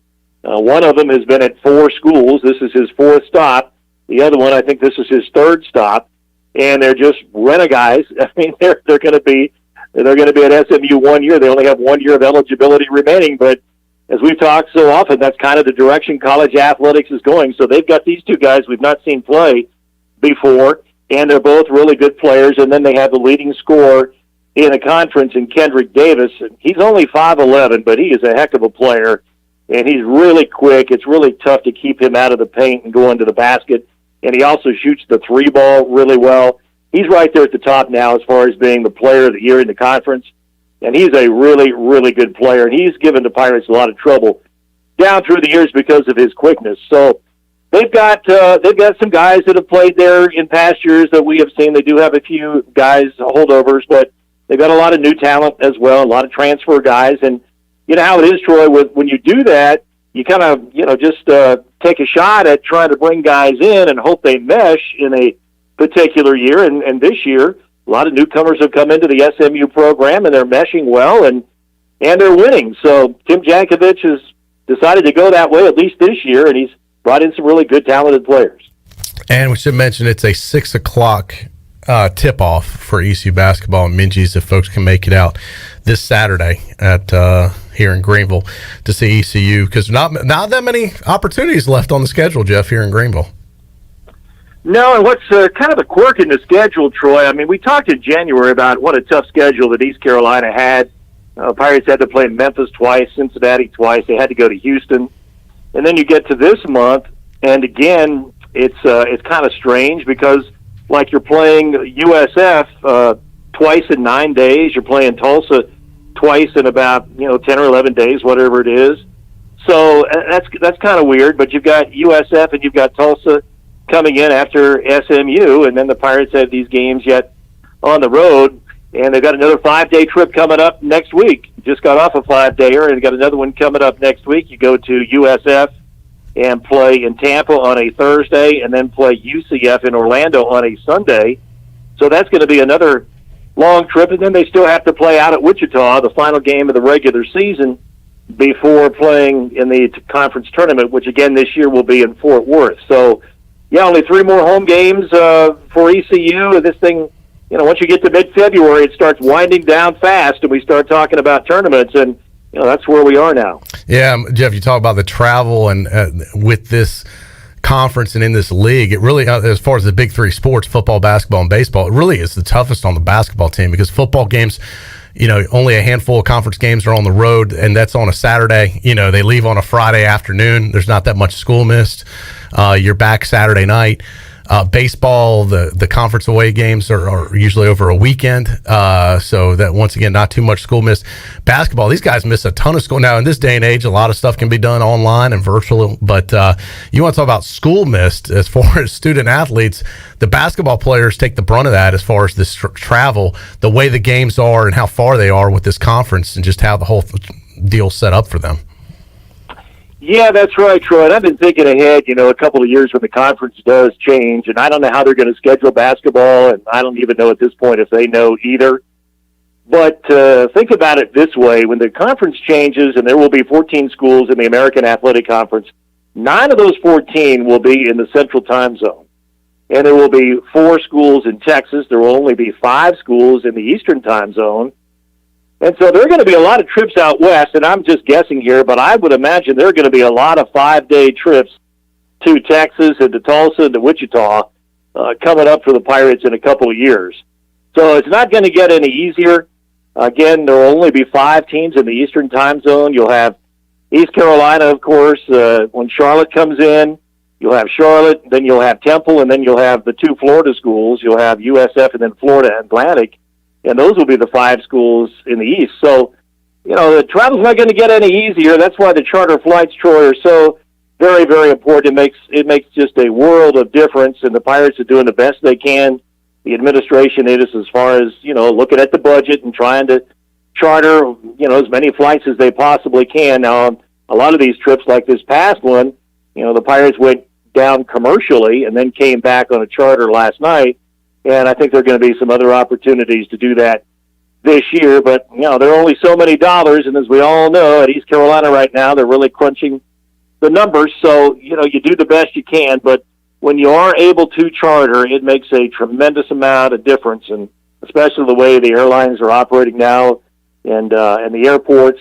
As I mentioned the other day, it was 9 hours getting from Greenville, North Carolina to New Orleans, Louisiana, because you had 2 commercial flights and you had to connect through Atlanta, and we all know what that's like. So, it just makes a lot of difference when the bus leaves the arena like last night at Tulsa, and you could drive right to the Tulsa airport and pull right out on the tarmac and get right on the plane and take right off. You don't have to go through airports.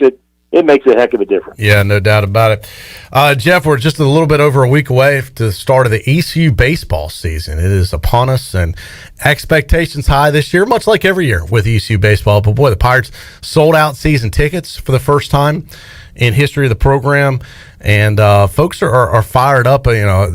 Most polls have East Carolina ranked high preseason, hovering around anywhere from, 12 range to up or down from there.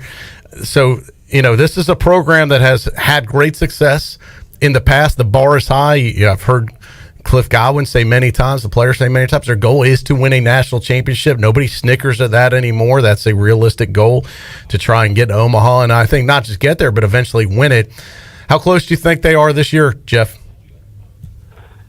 Well, Troy, I think they're going to be really good. I do think that, and it's like every season when you start, you have to stay away from injuries. You have to keep your pitchers healthy. You have to have a couple of breaks along the way. But Cliff's done just an outstanding job with this baseball program, and I know people are excited about another year. So yeah, I think they're going to be good. When you look at all the preseason prognostications, ECU's pretty much in all the polls picked to win the American Athletic Conference this year. I think Tulane is going to be good this year. I think probably USF or UCF will be pretty good this year as well. But the Pirates kind of have a mark on their back now, a target on their back going into these seasons because they've had such outstanding success, and everybody just now looks at East Carolina as a premier baseball program, which it is. But you still have to go out there on the field and perform. But, I'm just like everybody else, Troy. I'm expecting them to have a really good year this year, and hopefully, they've got enough pitching. I think we talk about this each and every year. When you get to a regional, you've got to have, you've really got to have those stud pitchers at the top of your rotation, and then even more so when you get to a super regional. when you get to that level of competition, most of the time those schools have like 2 or 3, major league prospects that are really, really good pitchers. We saw that over at Vanderbilt, of course, last year. And it's just difficult when you're going up against that kind of pitching, to be able to scratch enough runs across to win a super regional. So let's hope they can do it. I think the talent level is really good. I think Cliff's done a great job recruiting. I know Pirate fans, as you mentioned, are really fired up about the year. Just a terrific fan base and terrific season ticket sales. And I know the banquet was great, too. I think there were 600 people at the banquet the other night. So, the cards are all there on the table, and the stage is set here. Let's pull for these guys and hope they can have a great year. Jeff, big Sunday, Super Bowl Sunday. I know you spent formerly from Ohio and spent some time in Cincinnati. Are you pulling? I got to imagine you're pulling for the Bengals here with your ties back to that area. No doubt about it, Troy. It's kind of fun to have a team to pull for because in most Super Bowls, I don't have a dog in the fight. I just kind of watch the game just to watch the game. But I can remember when the Bengals came to Cincinnati. I was in high school at the time. I think it was a junior in high school when the Bengals came to Cincinnati. And it was a big deal, NFL franchise coming to the state of Ohio and Southern Ohio. Of course, the Cleveland Browns had been there for years, but never in Cincy. And I mentioned this with Clip on the show last week, and a lot of folks may not realize this, but the very first year of the Cincinnati Bengals, they played at Nippert Stadium on campus where the University of Cincinnati plays. And then, of course, Riverfront Stadium was built, and then they moved into Riverfront. But, I can remember those days years ago. They had a quarterback by the name of Greg Cook, who was a hometown guy, University of Cincinnati quarterback, who ended up being the quarterback of the Cincinnati Bengals early on in the history of the franchise. And then, of course, we remember the Boomer Esiason days. And then, of course, they've had a long run of futility there. And people in Cincinnati, Troy, over the years have really been down on the Brown family. And remember Paul Brown, who is a legend and was a legend, of course, in football coaching. His family then took over running of the franchise, and they took a lot of criticism because they pinched pennies and they wouldn't go out and spend as much money as some of the other franchises did. And they had a long run there of not being very good. So it's really good to see the Bengals, after all these years, get back to a Super Bowl for the second time. And I've been in contact with Dan Horde, who tells me he's the luckiest man on the planet. He's the voice of the Cincinnati Bearcats, and we know what they did in college football, getting to the Final Four. And then, of course, he's the voice of the Cincinnati Bengals. He's had a big year. Yeah, he says, I'm the luckiest guy around. I've just kind of fallen into this thing, and now he's going to broadcast the Super Bowl in L.A. So, yeah, a lot of ties there, and really pulling for the Bengals. And I'll tell you what, Joe Burrow is like taking over Cincinnati and the state of Ohio by storm, and that guy has got charisma. He's a great talent. I hope he can stay in Cincinnati and have like a Tom Brady run that had Tom in New England all those years. Jeff, I know you're probably, Sunday maybe be a day of rest for you. I'm sure you're just going to be taking it easy watching the game. If you're having Debbie cook up some Super Bowl food, what's your favorite food to eat on Super Bowl Sunday? Oh, I'll just have to ask her what she's got planned. I'm not very picky, Troy. Whatever's good for her is good for me. The other story I want to ask you about, Jeff, too, I know you're a huge Major League Baseball guy and a huge baseball fan. It's got to worry you that whether this thing gets worked out or not, as far as this labor. What are they calling this? Is this a labor disagreement? Is it like what? They're fighting over money in the contract, the labor contract, I guess. Right, they are like always. I mean, how many times have we gone through labor strife in Major League Baseball? It's like every 3 or 4 years. I mean, I go back, years and years ago to watching these strikes, and it's always, basically the same thing. I was hoping actually to attend an opening day, like April 1st, either in Cincinnati or in Detroit this year. And, it doesn't look, who knows at this point, I don't know if, the season's going to start on time right now. Yeah. It doesn't look like it, but being through all these things, when you observe them over the years, you know how strikes are. both sides dig in and they say there's no progress and there's no way we're going to get anything worked out. And then miraculously, in the next few hours, the next day or whatever, everything's worked out and they're ready to play. So I hope that's the case. Man, there's been just so many strikes and work stoppages in Major League Baseball over the years. I think people get tired of it, but, Troy, people want to be entertained, and, you hear every time there's one of these strikes or one of these labor situations, people say, well, I've had it with baseball, I'm never going back to another game, and then, it wears off after a year or so. People want to be entertained, and they come back, and they go to the games again. So I just hope that they can work it out, but, it's kind of like we've seen this movie before.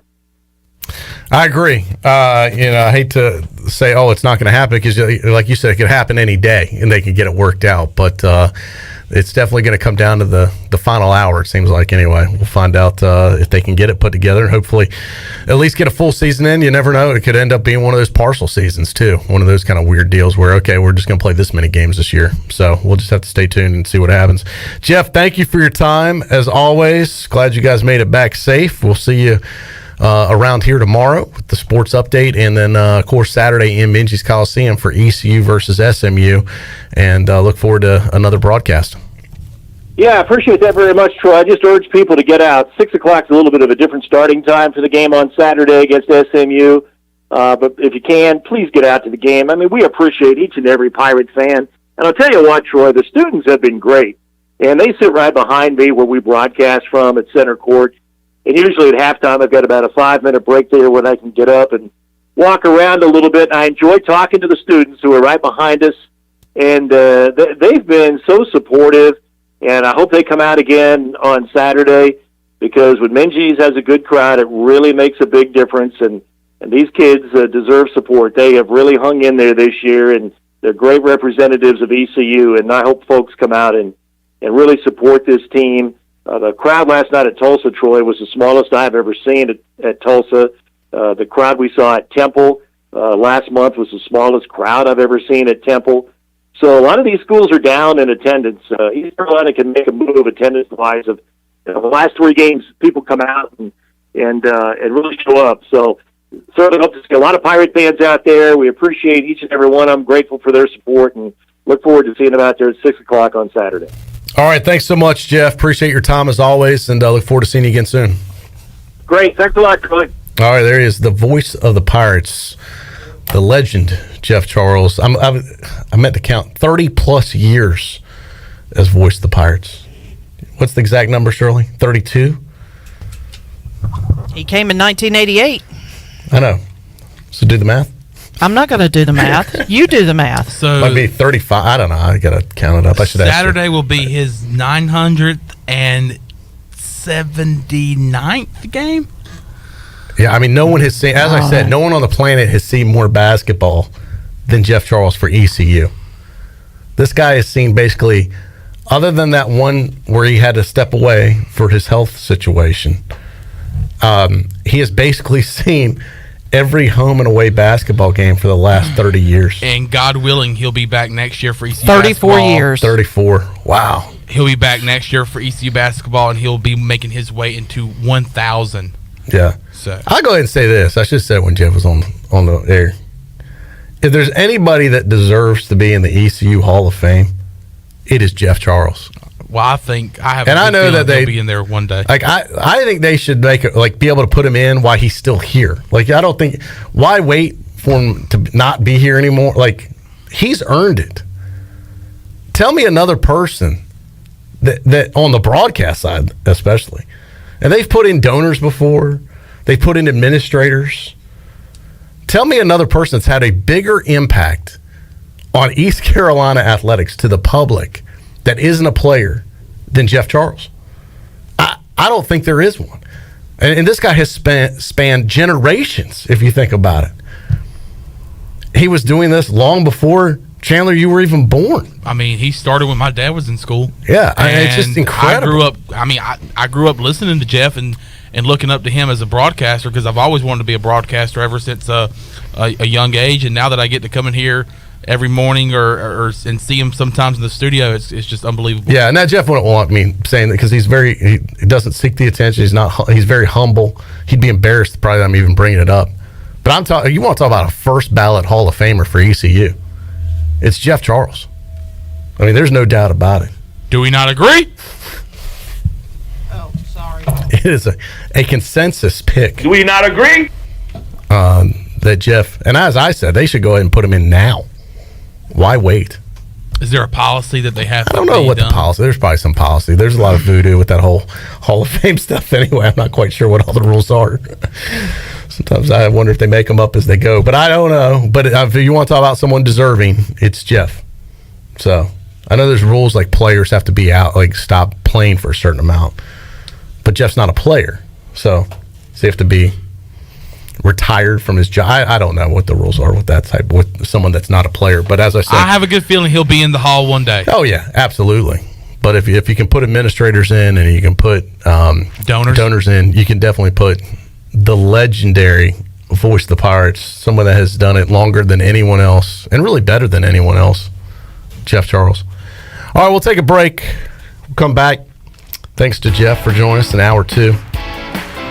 Coming up in hour 3, we're preparing for the arrival. Our big man in studio, Bryce Williams, is coming. I texted Bryce earlier today. The thing I love about Bryce is he is always in Bryce mode. You know what I mean by that? When I say Bryce is always Bryce? What do you mean? He's Bryce just himself. Yeah. So he's always himself. He never changes. He talks a certain way, and he texts the same way that he talks. So I sent him a reminder. We'll see you, today in hour 3. And he sent me back, yes, sirree. And yes, I could visualize him saying that. And that's what he sent back. Yes, sirree. Yes, sirree. Dang. So we'll get a Pirate Radio Outdoors segment coming up with Bryce. Also, coming up in hour 3, Eddie King. Longtime Pirate Radio listeners will remember Eddie King. This guy was a wild man back in the day. Before there was the big man on campus, Jeff Nadu, there was Eddie King. He was our go-to guy for picks. I have found him again. So we'll have a little reunion show. It's like been reunion week with me, with all my old friends. We'll get Eddie King on in the hour 3 also when Bryce is here. Don't go anywhere. Got a lot more to do and a lot more to go. PRL rolls on. I'm Troy D, your captain, sitting in for Clip Brock, guiding the Sug boat. Sug. Until it sails again in Minji's Coliseum. Saturday night, 6 o'clock. We'll be back right after this.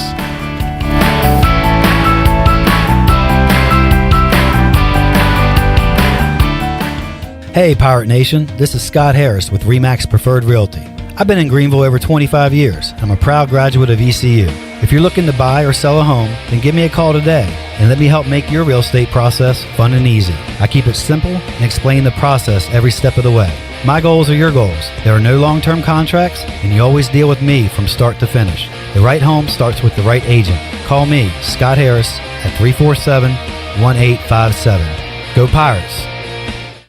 Hey Pirate Nation, this is Tom with Team Coop Strong. We want to invite you to the Coop Strong race on March 19th. This unique race has a 4-mile course, a ruck division, and an awesome after party. Proceeds support the local nonprofit Coop Strong, which provides financial support for those fighting ALS, scholarships in memory of Dr. Nelson Cooper, and funding for ALS research. You can sign up at runtheeast.com and follow Coop Strong on Facebook for all of the details. As always, we appreciate your support and go Pirates. Before anyone walks into your business, the outside is what they see. Make sure your first impression is a good impression with the right curb appeal. Hi, this is Daniel Andrews from Dan Andrews Lawn Service. We specialize in making your business look great. Let us handle all your professional landscaping needs. We do it all so you don't ever have to worry. Residential services are also available. Call us today at 717-8006 and we'll come out and give you a free quote. Taking care of your landscaping needs is all we do, and we've been doing it for over 20 years. You can trust our reliable team at Dan Andrews Lawn Service, covering all of Eastern North Carolina. Did you know time spent outdoors can help improve your children's health and bring balance to their life? The Outdoor Heritage Advisory Council invites you to join the Patch Program. This program is for any child under the age of 16 and includes activities like fishing, hunting, and hiking. These are just one of the many ways you can earn the exclusive patches from the Outdoor Heritage Council. For more information on how to sign up and get your adventure started, visit outdoorheritage.nc.gov. Hey Pirate fans, did you know there are thousands of special needs children and adults right here in our community that loves ECU athletics as much as you do? Robbie's Clubhouse is a local nonprofit organization that can turn your unused ECU tickets into a fun day for a family with special needs. If you can't make it to the next Pirate game, simply call 1-800-DIAL-ECU and donate and designate your tickets for Robbie's Clubhouse. Go Pirates! UBE and PirateWear.com is excited to offer Pirate Nation the largest selection of new ECU merchandise and tailgate supplies ever. UBE has the best prices in town, so that makes UBE your one-stop shop for all things ECU. UBE does daily restocks of Champion, Adidas, and Under Armour. Don't forget to bring your young Pirates in to plunder the Crow's Nest, which is the only kids store dedicated to ECU. Plenty of free parking uptown in Greenville. Visit them at PirateWear.com. Go Pirates! Domino's week-long carry-out deal means you can carry out 3-topping pizzas for $7.99 each every day. That's right, $7.99 each, and every day means any day. But just in case there's any confusion, we've set up a helpful website to confirm if today's a day you can carry out 3-topping pizzas for $7.99 each at Domino's. Just go to howaboutoday.com to find out if Domino's week-long carry-out deal is valid today. Spoiler alert, it is. Carry out only. You must ask for this limited time offer. Prices, participation, and charges may vary. Excludes extra large and specialty pizzas. Crust availability varies by size. Hey Pirate Nation, this is proud ECU graduate and former baseball player Brandon Manning inviting you to join my team at Farm Bureau Insurance. Right now is a good time to review your coverage with a local trusted agent like me. I will make myself available before or after business hours, and my clients always have my cell phone number if they need anything. From home, auto, or life, give me a call today and let's talk about your insurance coverage and about the Pirates. Call 531-1812 and go Pirates! Pirate Radio is the voice of the Pirate Nation.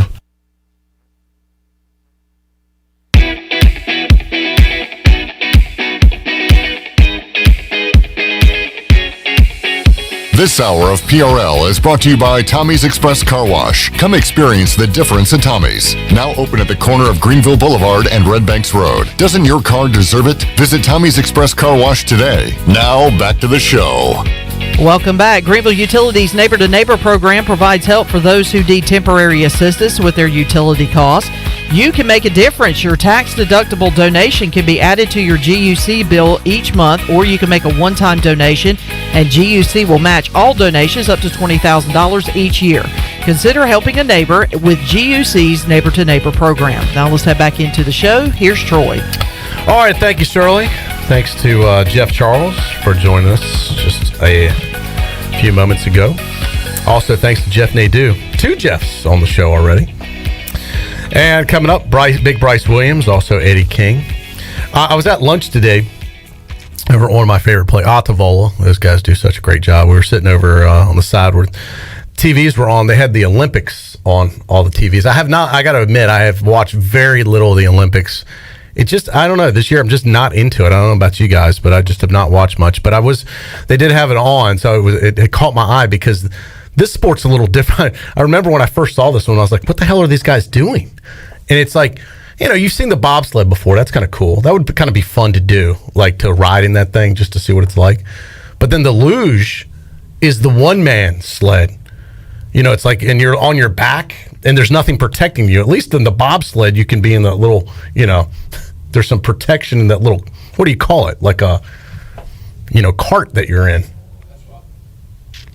What would you That's call what I was going to call it. A yeah, cart. cart. Yeah. I don't know. I'm luge, sure that's not the terminology. Right, I'm sure not. The luge, you're just by yourself. Well, one of the weirder sports is the two-man luge. Have you seen this? So they're like in skin-tight suits, like total spandex from head to toe. And then the one dude lays down on his back on the sled, let's call it. And then the other dude gets on his back and lays on top of him. So they're back to front or front to back, depending on your perspective. They're laying on top of each other, and then they go down. It is totally funny to me to watch these guys. And then I'm like thinking, well, who would you two-man luge with, Chandler, if you had and would you be on the top or would you be on the bottom? See, I have a question. These are legit Olympic questions. I would love to see me and Clip Brock go down. I would love to see it. But I feel like Clip's got to be on the bottom, and then you would be on top of Clip. There's no way you would want Clip on top of you. Am I right? No. Where did this show go? I don't know. Shirley, I'm talking about No. Because, all right, so far, we've been on the air for an hour and 40 minutes. So far, we have had discussion on anal swabs and now two-man skeleton. Hold on. Or two-man luge. You're taking anal swabs out of context, and I'll get back to that in a minute. Just stick with me. I'm having a conversation with but Chandler. what I'm saying We're is having an that A-B conversation. See your way out of it. Oh, perfectly fine.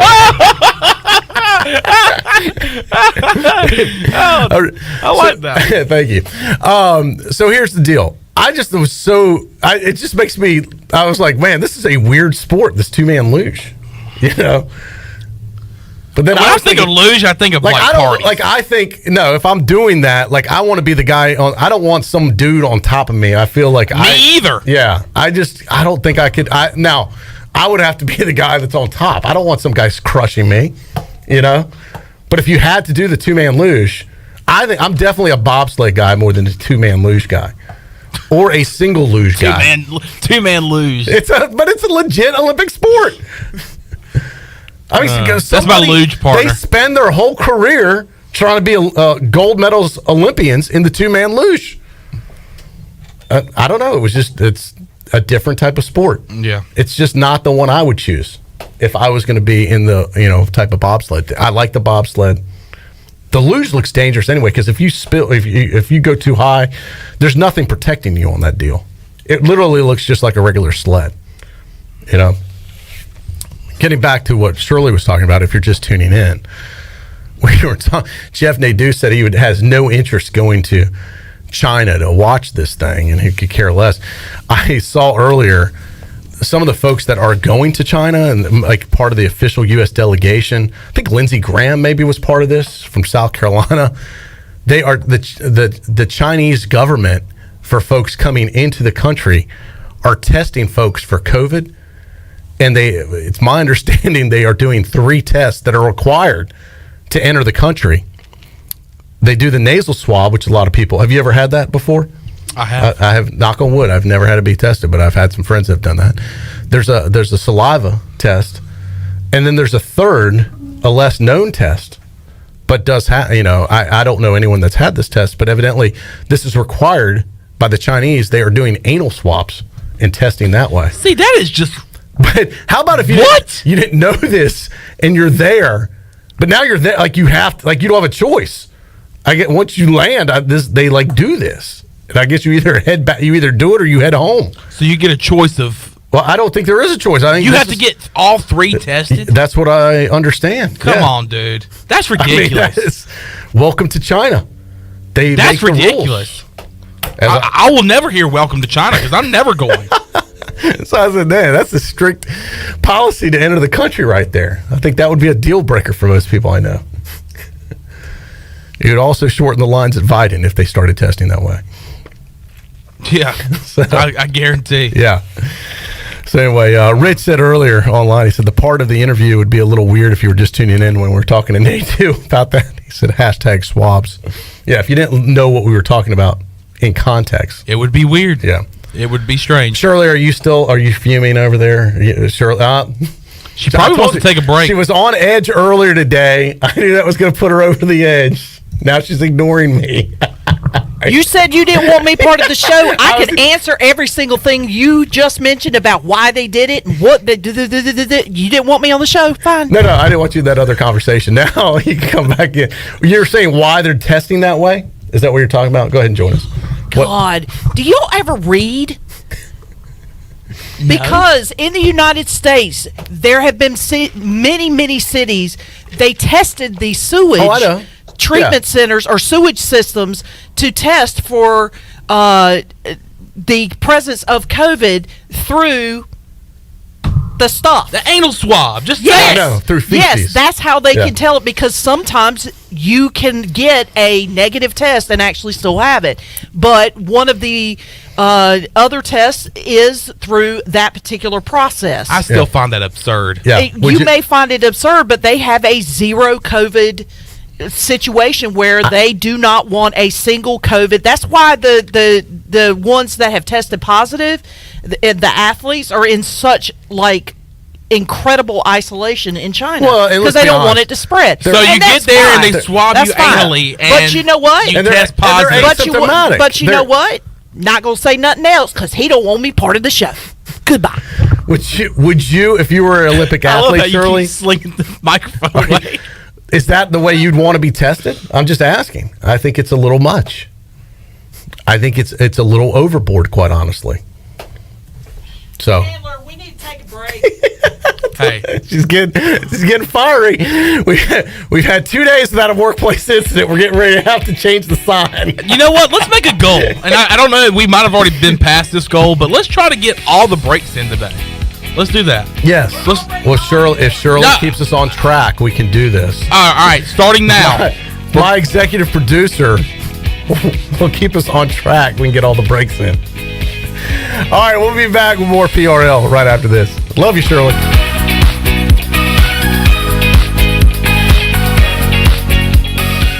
In studio with Jeff Stein from Brown & Wood. What's new, Jeff? For service, we're doing touchless pickup and drop-offs. So when you pull your vehicle in, we greet you at the car and open the door for you, but we're putting plastic on the seats. We're having a steering wheel cover put on. We even have shift knob covers now this year. And then we have the customer actually drop the key in a baggie, and they're the next one to touch that key when it comes out of the baggie when they pick up their vehicle. So just want to make sure we take care of the customers that voted us number one. Brown & Wood, your number one dealership in Greenville and the home of the lifetime powertrain warranty.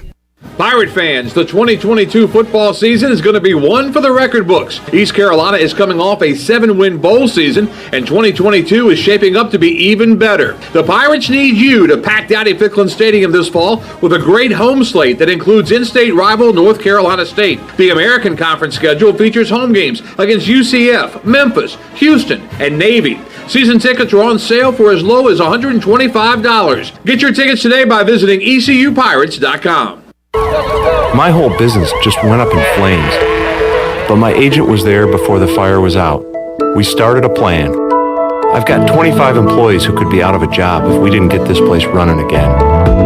My independent agent and auto owner's insurance, they made sure we didn't skip a beat. I mean, we didn't miss a single payroll. That's incredible. For whatever lies ahead, we're always there. This is Brian Smith with Town Insurance in Greenville. Call me today at 756-8300. Go Pirates! This is Dr. Phil Perdue with Orthopedics East and Sports Medicine Center. My colleagues and I recognize how difficult this time is for everyone in our community. We continue to see patients during the week while taking precautions to keep everyone safe. Our extended care clinic is now open on Saturdays and Sundays from 10 a.m. to 2 p.m. so you can avoid the emergency department for your urgent orthopedic care. For more information, please contact us at 757-2663 or visit our website at orthoeast.com.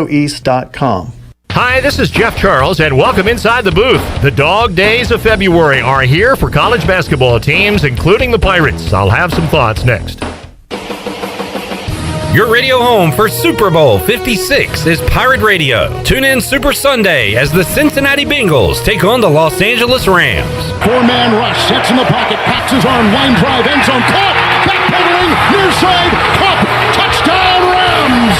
An 11-yard touchdown pass by Matthew Stafford. Catch all the action right here on Pirate Radio, your radio home. To persevere and even thrive while others fall by the wayside. If teams can get through February in one piece, usually the energy picks up going into the first week of March and into conference tournament play. That is the challenge for ECU this month. Stay the course, keep chopping wood. There are 8 games this month, 4 at home and 4 on the road. A good month, and the Pirates can have a rare winning season. A bad month, and it's just more of the same. Stay tuned. Come on back next time, and we'll visit Inside the Booth. At Jersey Mike's, we take great satisfaction in getting that perfect meat slice. Yes. But we don't do it for fun. We do it for fresh. Because slice to order makes a sub above. Alone, chicken, onions, peppers, and cheese have potential. Together, they have a purpose, a destiny, and a name. Jersey Mike's number 16 Chicken Philly. Because grilled to order makes a sub above. This is Coach Steve Shankweiler, offensive line coach for East Carolina University football. And you're listening to Pirate Radio, the voice of the Pirate Nation.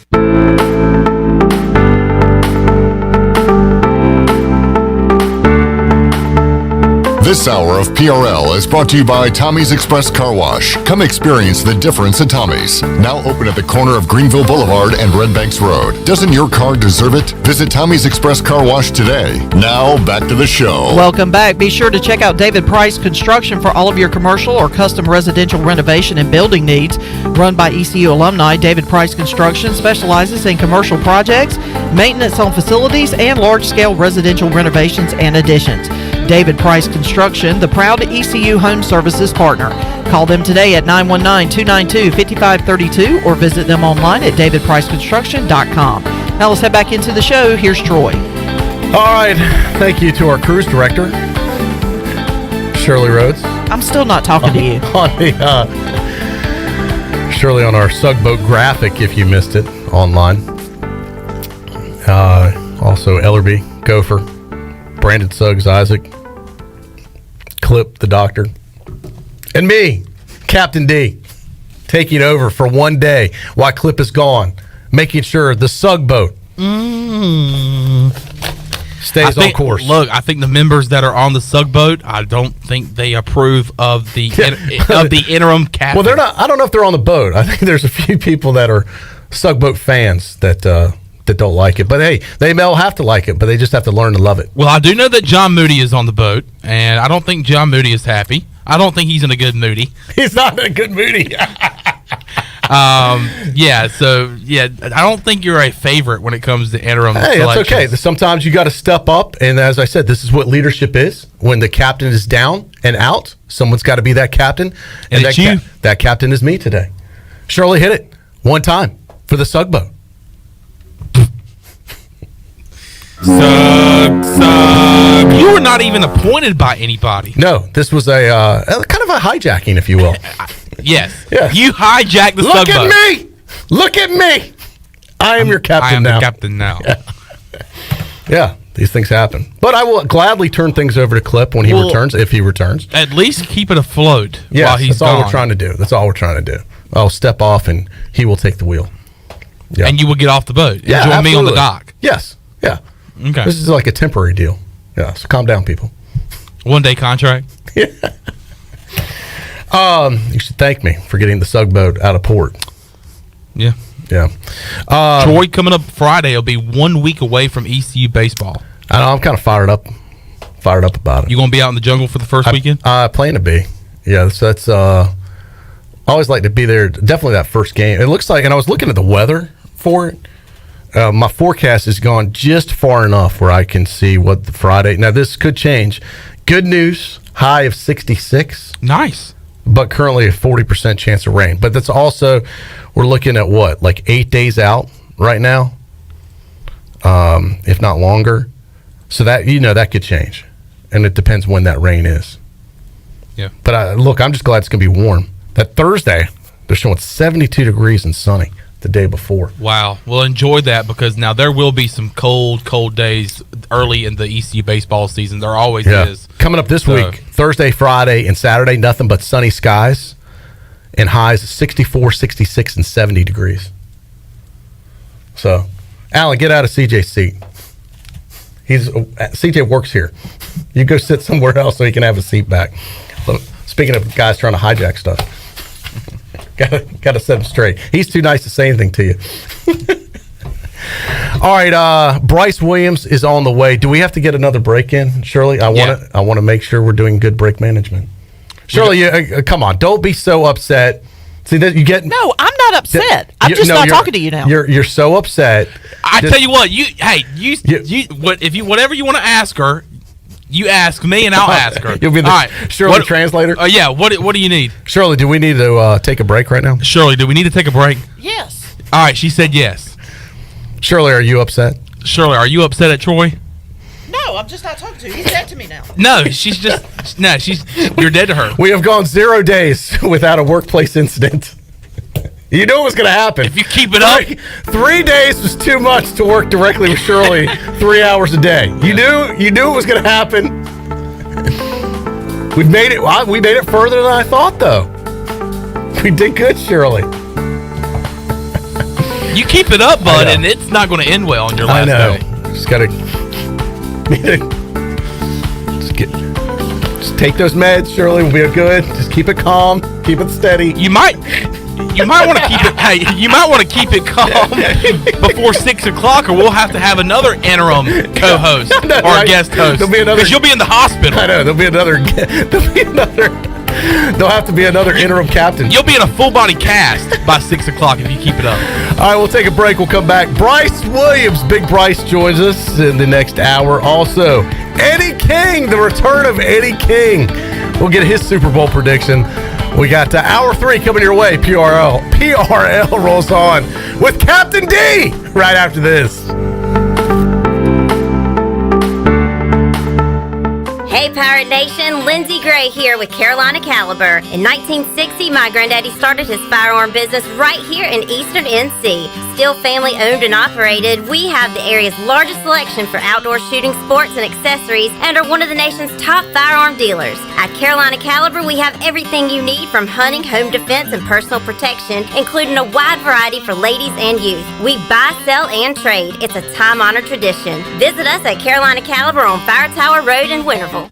I can't think of anyone who doesn't love a clean car, but how often do you actually go to the car wash? Does it take too long, or maybe it's just not a very nice place? Tommy's Express changes everything. Our wash is bright, inviting, clean, and fast. I love the flat conveyor belt. So easy to pull onto, much smoother ride, and safer for my car. And when you join Tommy Club, you can wash as often as you like for one low monthly price. I save money and time. We're Tommy's Express. At the corner of Greenville Boulevard and Red Banks Road, Greenville.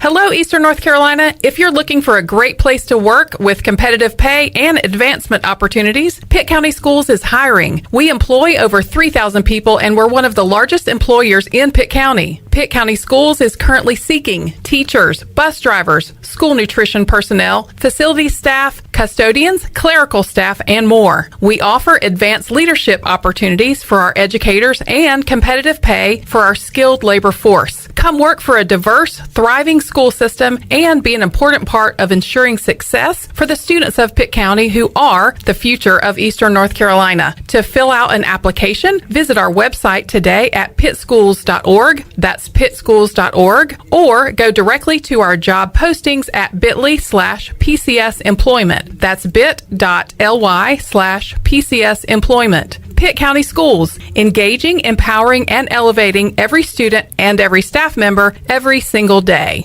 The convenience of Pitt Greenville Airport is waiting just outside your front door. Service is back, so you're connected to destinations worldwide through flights from American Airlines. Plan your next trip. Book your flights today at flypgv.com or aa.com. Avoid the long check-in lines and congestion at the big airports and fly local at PGV. Fast, convenient, and close to home, PGV has more American Airlines flights. Book today at aa.com. PGV, where the pirates fly. We know that juicy, cheesy, grilled to perfection burger sounds amazing, but it does sound like something is missing. Pepsi, baby! The yin to this burger's yang. Burgers and Pepsi go together like burgers and Pepsi. This perfect blending of flavors makes every bite of lettuce, every sesame seed on the bun, and every sip of that crisp, refreshing, ice-cold cola a journey to Foodtopia. Burgers, better with Pepsi. That's what I like. Is that the sound of an ooey gooey cheesy crunchy slice of P-I-Z-Z-A? Obviously, but as good as that sounds, we think it can get even better. Oh yeah, that's the sound of a freshly opened fizz-filled Pepsi. The only thing that can take this flavor medley of crunchy dough, mouth-watering cheese, and savory sauce to the next level. How about another bite? Pepsi and pizza sound like a match made in heaven and taste even better. Pizza, better with Pepsi. That's what I like. University PC Care has been the Pirate Nation's go-to IT expert since 2006. Your office deserves a proactive tech support approach instead of always reacting to issues after the damage is done. You need BizCare. BizCare tech support and cybersecurity plans keep you ahead of potential issues and much safer from cyber threats like ransomware. What's at your office? Call William today to schedule your free BizCare consultation or learn more at universitypccare.com. This is Pirate Radio, WGHB Farmville, 1250 and 92.7 FM Greenville, WDLX Washington, 930 and 104.1 FM Washington.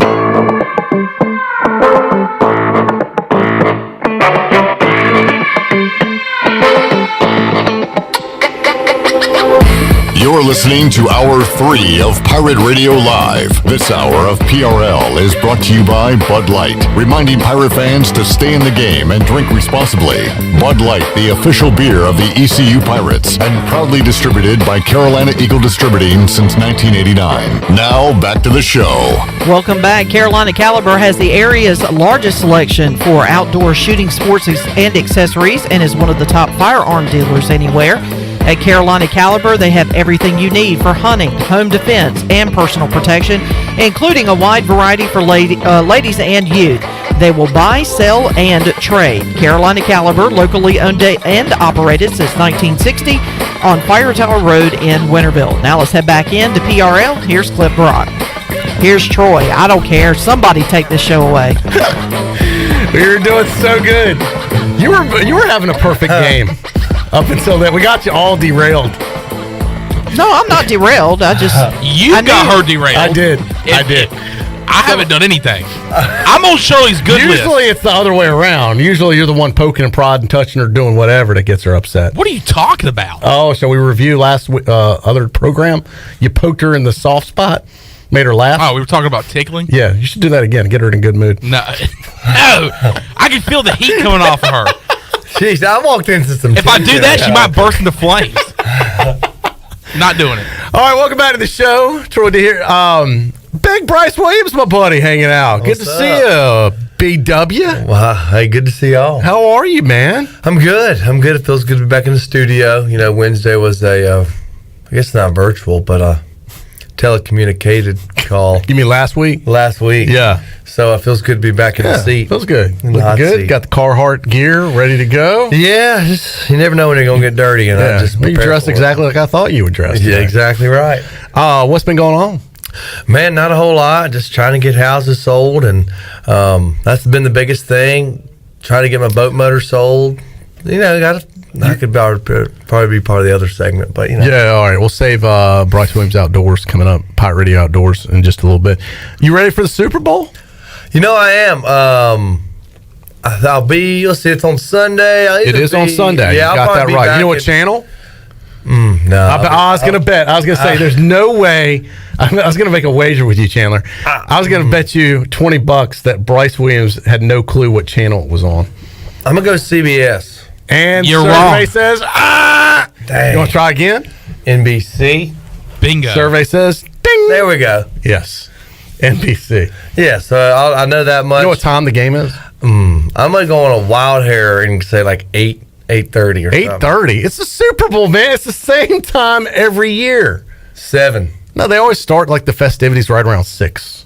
Okay. You know, like the pregame. Kickoff's usually about 6:30. Yeah. They usually, but you don't want to miss the national anthem. I love a flyover. Yeah, the flyovers can be fun. If you get in front of your TV by 6, you're good to go. Then you can see the important stuff. Yeah, they'll start broadcasting probably at noon, if not earlier. Yeah, with the way this thing is nowadays. But 6 o'clock is about you want to see the teams. You know, come on. I'll be watching it. I think I'm definitely going to be pulling for the Bengals. All right. You know, I think most people are. I'm more looking forward to the halftime show. My man Snoop Dogg. Got some old school folks going in there. It's been a good week for me. NASCAR.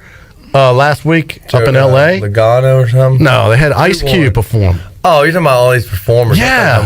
Oh, man, Ice Cube brought his A game, too, man. It was like a flashback right to 1992. He looked like he ain't missed a beat. And now I'm looking at... that was the prime time for you at ECU. Oh, you know it, brother. There's no doubt about it. Somebody posted a picture of me on the 90s page. I could see you bumping to some Ice Cube. On ECU's page. Here, I'm going to show it to you real quick. And it was when I was part of the leadership team with student government. I was like vice president of the student body back then. We were in SGA. Told you I went to Texas A&M a couple times. Check out a young Troy D right there. Young Troy D. With hair. Hair. Yeah. I mean, what a hairdo right there. Jeez. He looked like he'd be enforcing some rules or whatever with that program you were with. Oh, man, those were some great times. But anyway, what were we talking about? You got me on all right, we were talking about the NASCAR concert. Oh, yeah. Did you see Pitbull? Who? Pitbull. Oh, yeah, I did. He kind of opened it. Yeah. Yeah, they had Pitbull. Then they had Ice Cube. I got to tell you, the concerts were better than the racing on last Sunday when they did that in L.A. Now, the picture I see right now of Pitbull, he had facial hair. I mean, he was kind of like... I know he's bald, right? He is bald. I did not recognize him. Yeah. Like a beard, facial hair? Or look, he kind of, was it a goatee? No, I mean, he's got a good bit of hair up there. But who else is with halftime besides it's Ice Cube and some other people? You talk about for Super Bowl? Yeah, for Super Bowl. For halftime. Ice Cube's not up there, is he? No, I'm sorry. Snoop Dogg. Snoop Dogg. You got Dr. Dre. That's it. Oh, Eminem. Yeah. God, that's going to be good. Mary J. Blige. Yeah. And then Kendrick Lamar, who's more towards my age. I haven't heard Dr. Dre performing like ages. I don't even know if he does perform anymore. I didn't know. That's a big deal. I know Snoop Dogg still does stuff, but that's going to be anyone that was in school in the 90s. That was huge back then. The Chronic. When that album you were probably in like grades. You were probably middle school. I was born in 1993. What? Yeah. Oh, God, I just think of you as so mature. I am so much mature, older. You are kind of like an old person in a young person's body. Yeah, I think. But don't ask Anna that. She won't agree. She won't agree that I'm an old. Well, in some forms. Yeah, you strike me as an older guy. Yeah. Yeah. Just your ways. Facial hair. Yeah. No, your face looks young. I know. Yeah. You have a baby face and an old person on the inside. Yeah, I'll take that. But like I said, Anna, she sees the real me. Yeah. When are you getting married, by the way? May 7th. So it's coming up. Oh, it's coming up. It's like soon. Crazy. Wow. I know. What's the plan for have you already had it? The bachelor party? Oh yeah, where are we going? No, I haven't had it yet. I guess I'm doing it in late April. I think I'm just gonna go to do like a Airbnb. Or actually stay in a cool house at Lake Norman. Just do that whole deal because I wanted something to where everybody could. If we went to the beach, we don't have like the boats we have wouldn't be able to accommodate. So we might do the lake stuff. All right. So how many people are coming? They're including me. It's 11. 11 or 10. I'd make myself available if you'd like to. Shoot on down to Lake Norman. that would be fun. What's going on at the bachelor party this time? Grilling, drinking, boat riding, bars. We are golfing Friday. Whoever my buddies, most of my buddies golf. So we're golfing Friday, but we don't know where yet. Pretty low key. I'm not nothing crazy. We'll do Friday night, Saturday night, come back. Where's she having her bachelorette party? She's going to Savannah, Georgia. So she's got. It's funny with all the things she's buying for her bachelorette party. Different outfits. All the gifts for her, for all the bridesmaids and stuff. Bridesmaid stuff, her outfits, and then all the decorations. Isn't it like matching outfits? Yeah, T-shirts and stuff. Yeah, she's like Maid of Honor has a different shirt. Yeah, like this. She's like disco theme or something. So she's buying all this stuff, and I'm not selling my. You're just getting a case of Busch Light. Exactly. Just bringing the beer and meats. Yeah, there you go. Rent a pontoon. So who do you like for the Super Bowl? Did you say Cincinnati? Yeah, I mean, all right. with having obviously our Pirate guy on there and Mike Hilton, I trained with him, the DB, and those are my only connections. So do you know any of the guys on LA? Mm-hmm. I know a handful of them. Higbee, the tight end. Pretty much most of their left and right tackle. Whitworth, Havenstein. Whitworth, his name. 40 years old. Yeah, Is he really? 40 years old. Wow. That's insane. As a lineman. Yeah, as a left tackle. That's a Left tough tackle. position to be that. I mean, if you said punter, maybe long snapper. Or Yeah, long something, snapper. It can I maybe. guess it could be a quarterback, right? Well, definitely if you're Tom Brady. Sure. Andrew Whitworth is 40 years old. He was born December 12th, 1981. Dude's taking a beating. Jeez. And he was actually selected, listen to this, he was selected in 2006 by the team he's facing in the Super Bowl, the Cincinnati Bengals. Right. Yeah. Because he's only been with them and LA, and that's it. I think. Yeah, because I knew he was with Cincinnati for a very long time. In fact, he was with them from 2006 to 2016, and then has been with the Rams since 2017. So Now you did a short time with the Patriots back when they were in their prime. Yeah. Is this time of year ever man, like, makes you regret? Like, do you wish you were still in it, or you kind of? I mean, yeah, it'd be cool if I was still doing the thing, but I guess there was other plans ahead, and I can't control it. So I mean, of course, it'd be cool to be in it, but have you thought about trying out for the USFL? Because you still look like you're in good shape. I mean, I think I could. Still a younger guy. Oh yeah, I mean, I think I could definitely do it. I mean, still strong. Yeah. I mean, it'd be cool, but now I'm tied down here. Yeah. If I was a single man or whatever, then for sure, because I think it would be cool to do that. Yeah. Try it out. So what are you doing for the Super Bowl? We'll be coming back from skiing on Sunday, so it's we're going to Beach Mountain. So that's like a 4.5 hour drive. I don't know. I mean, it may be as low key as at my house. Just chilling. Jay and Mary, Anna's parents' house. Nothing crazy. Yeah. Nothing too crazy. Are you doing anything elaborate? No, I'm kind of taking it easy this year. Really? No party? No? I don't know. A lot of times AT's crew will crash my house. We'll probably figure something out. We might do that again. But nothing. I don't have anything. The Super Bowl's kind of a stay-at-home type of. I think a lot of people get takeout from places. Mm-hmm. And then there's some folks, if you don't have a party to go to or whatever, you can go out to one of the local establishments. I'm sure tiebreakers of the world will be busy. And, oh my goodness, the Bucks got a big Super Bowl party going on. But they're taking your pre-orders right now, by the way. At Tiebreakers, yeah, for wings and different stuff. Wow. Which you probably want to get that in if you're doing that. Yeah, but I'll probably just chill. Yeah, it's not bad to chill. I'm not that into I don't really I've kind of pulling for the underdog, so I'll go for the Bengals on this one. But I don't really. It's not going to change my life either way. No, I don't have a team that I'm really into. Hopefully, it's a good game, because some Super Bowls I feel like have been pretty lame. It's I'm not. If it's anything like the playoffs. Oh, now if it's like that, it's going to be incredible. Yeah, because this has been the best stretch of playoff games in the history of the NFL. Yeah, I mean it's been unreal. So I'm hoping so. We'll see. I wouldn't mind hanging out with. Doing a little something maybe. Yeah. Then that way there's food provided. What type of food do you like for Super Bowl? Well, my mom makes, the pigs in a blanket are definitely delicious. Man, those are good. I love those things. That and the Velveeta sausage, the dip, that's me. And then you just take the Velveeta. Then you take I figured you were going to say, I love venison burgers. Well, that would be good, like jalapeno poppers, with the back straps.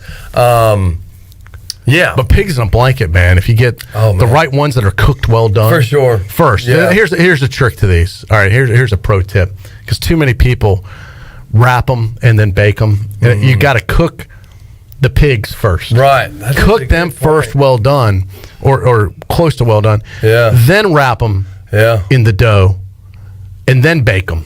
I've never done that. That's the way I like a good tip. I feel like you get the juices flowing more, so. That way they're not when it's cooked more. Or cooked first and then that way you don't undercook the pig part. I definitely. Now what hot dog are you putting in there? The little ones. Well, I know, but I'd always just cut. Oh, you make your own? Half. Yeah. Oh, like they make the little. Oh, you make like the little cock doggies, little ones. What'd you say? Cock doggies, cocktail dog. Yeah. Yeah. Oh, you gotta go hot dog. You go hot dog and make your own? Oh, for sure. Mom. Oh, no, I just got the pre-cut kind. Oh, dude, you slap a Nathan's hot dog in there, and then split buy the croissant dough, roll it. Oh, and they're bigger. You're making me hungry right now. You may get, you can get a little one, or you can get that. Yeah, you need to do that. See, I think that would be a great appetizer for at like restaurants. You never see them anywhere. Sure. Like you don't see pigs in a blanket at a Are you restaurant. on something right now? You might be on something. You need. I know. I'm being serious. Like for sure. Like if I was at Tiebreakers and you could get a appetizer order of like Pigs in a blanket? 6 pigs in a blanket. Oh, no doubt. I'd order that all the damn time because you can't find it anywhere. So good. Mustard. That's a. And like even like places like Sam's Club, like it's a seasonal item. Yeah. Once in a while they might get it like around the holidays, but you got to buy a box of like 70 of them. And then they have this weird spice on the dough, which I don't like. You know, you really got to make them yourself. But restaurants could do it. But no, I've never rarely see it anyway. Like Tiebreakers would be a great spot. AJ McMurphy's would be great. Yeah. You might need to like him. This is I think this could be a neat menu item for and not as a meal, but as an appetizer. Mm-hmm. Kids, even like kids menu, but could be part of that. Yeah, but I can't think of one place that serves them. Yeah, I don't know why they wouldn't. No, they have corn dogs. We don't have pigs. Yeah, but I'm not a corn dog guy. Really? Are you? Pigs in a blanket is a mini corn dog, basically. No, right? but it's better. Corn dogs are too bready for some reason. Bready. I like that light, almost like the croissant material that's around. Yeah, corn dogs are good, but then like for some reason I get sketched out when I bite down and I hit the stick. Yes, and it's like I don't want the stick in there. Weird. Yeah, it makes my teeth feel weird. And then you feel like, did I just get some wood in there? Did it splinter? Yeah, it's dangerous. Yeah, I can't. I am not pro corn dog. No. Yeah. Well, I mean, I like them, but I'd rather just get a hot dog. Agreed. All right. Can I get on the sports topic right quick? Oh, yeah, go ahead. Today, Bryce, it came out today that the NFL has invited all the athletes to this year's NFL Combine. Unfortunately, Jaquan McMillan and Tyler Snead will not be going to represent ECU this year. No, wasn't really expecting Tyler Snead to go. I was expecting Jaquan McMillan being rated one of the top DBs in college football. Really, you were able to go to the Combine, right? Mm-hmm. So what was that experience like? It was good. When you say all athletes, you mean because normally they just do like the top 300. They did, I think. Let me see. I think it was like 360 something. Oh, they got a lot. But Igo tweeted out today, and he said 324 players were invited. Yeah. So. That is very surprising that Jaquan McMillan did not. That's odd. But when I was able to go, I mean, it was a great time. It was a lot more fun than the Senior Bowl was a great time. But that was like training camp. Being under that was just literally felt like training camp. But the Combine was awesome. Of course, it's neat to see all the big, the bigger name guys and all that. That was pretty cool. And then you get just enormous amount of gear and everything like that. So that was super cool. You go to like the Nike suite and it was a pretty cool thing. We had to wait forever to go out. So I remember doing that, trying to just, not stay, I guess, calm, but just I'm ready to get this thing going. And I bet we waited at least an hour, if not a little longer, to even go out on the field in the locker room. So you're trying to stay warm and things like that. But I really enjoyed it. It was cool. Was it Rich Eisen calls it the Underwear Olympics? Yeah, for real. Yeah, because we were in my pants, which we won't talk about my 40 because I messed that. How was your 40? It was. I would rather tell my second combine I did in Tampa 40 time because that was a legit laser combine there, but. I won't talk about the one because I did not run a good one. After I looked and saw my stance, I said, "What in the heck did I just do?" As far as because stance and your start is everything, and I just unfortunately did not have the best start. But my pants stack, my tights, everybody had that issue. Like the waistband wasn't tight enough, and literally as soon as I crossed the finish line, I was like, it's like falling down. Yeah, started falling down my butt, and one guy I think got exposed. So, oh man.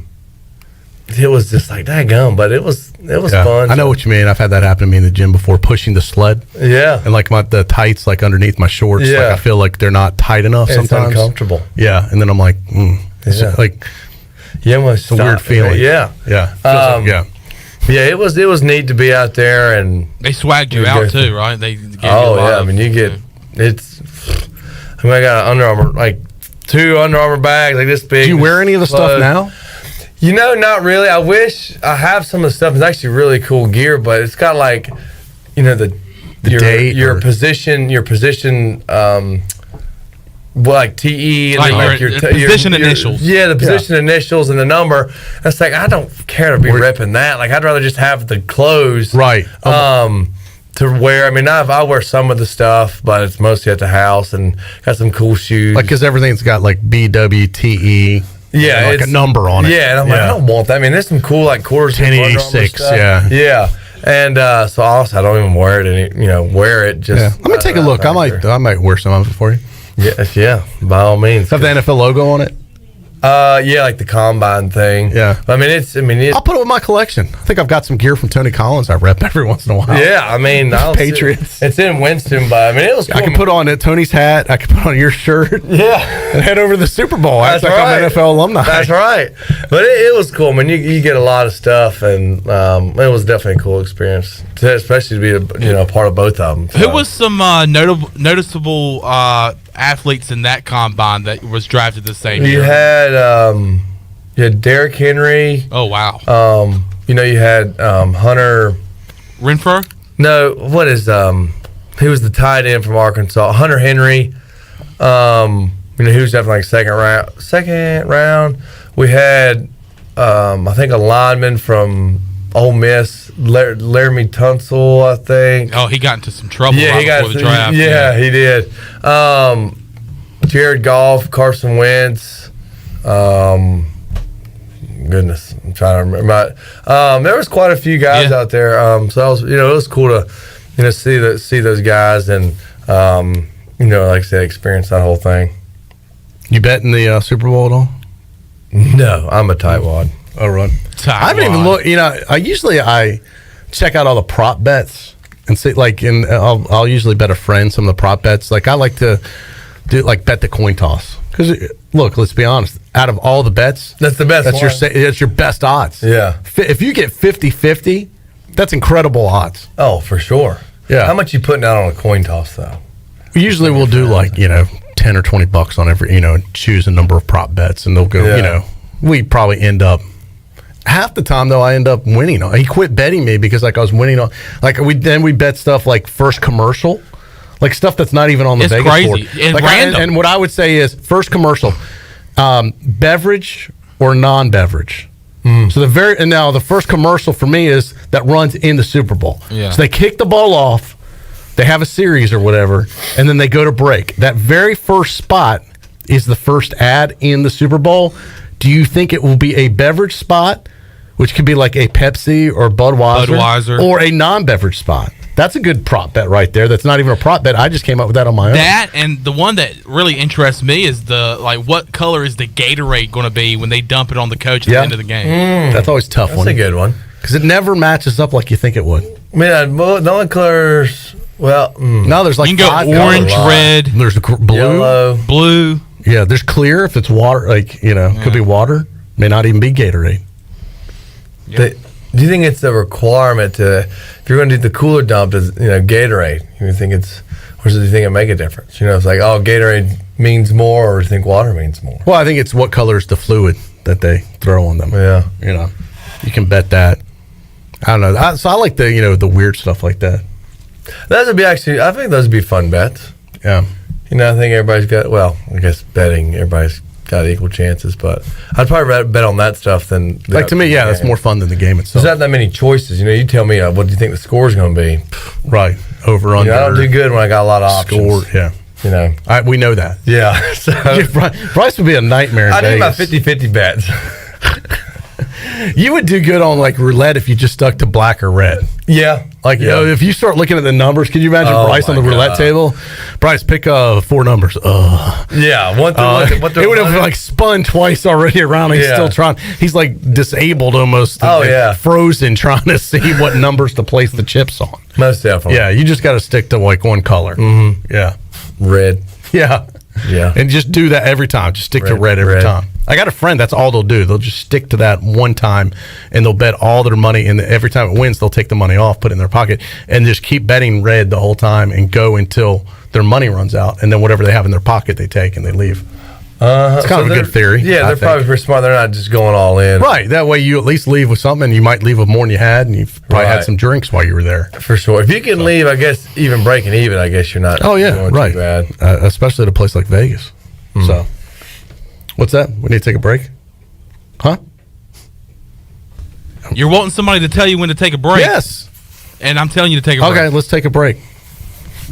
Shirley, are you doing better? I relayed the message because remember, there's a bridge here. She's still salty. But sometimes that's going to happen on the Sug boat. This is your first day on it. How do you know? When you're the cruise director.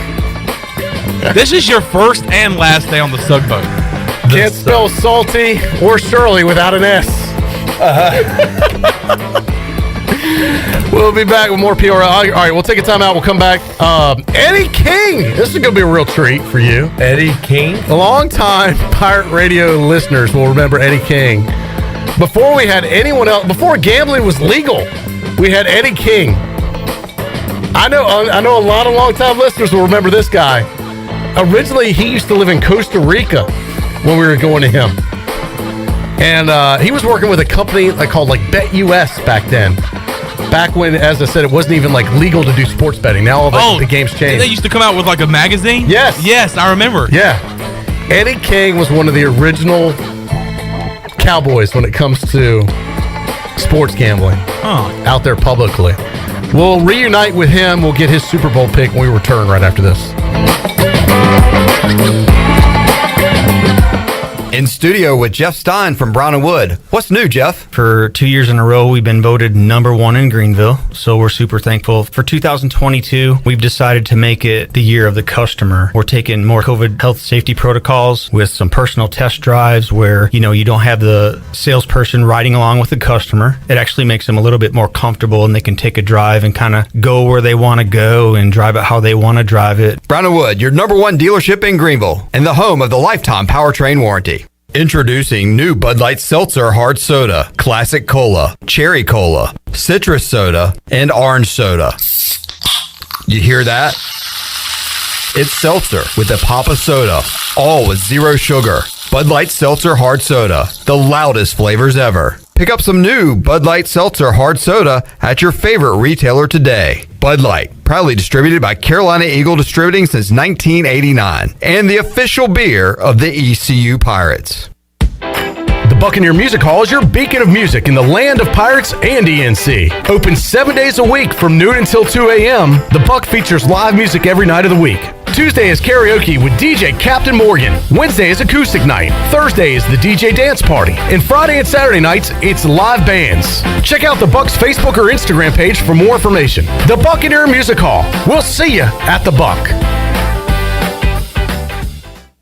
Do you suffer from allergies, asthma, or any other sinus problems? Perhaps professional cleaning of your air ducts could help. Family owned and operated in Winterville for over 22 years, Carolina Quality Air was the first certified duct cleaning company in Eastern North Carolina. From residential to commercial, they can handle any size job, big or small, including our studios here at Pirate Radio. Carolina Quality Air uses a sanitizer that kills mold in your ductwork and over 100 viruses, including the coronavirus. Visit them online at CarolinaQualityAir.com. Hey, this is John Grillo, the Bagel Man. You know I love bagels. I don't settle for frozen bagels. That's why we make our bagels right here in Greenville from scratch every day. If you're coming into Bagel Man, you'll notice that there's some renovation going on. Our menu is bigger and better than ever. Our sandwiches, heroes, subs, salads, wraps, bagel dogs, fresh baked pastries, and our new coffee bar. Soon we're going to be opening for dinner. Don't forget Bagel Man for all your catering needs on Fire Tower Road in Greenville.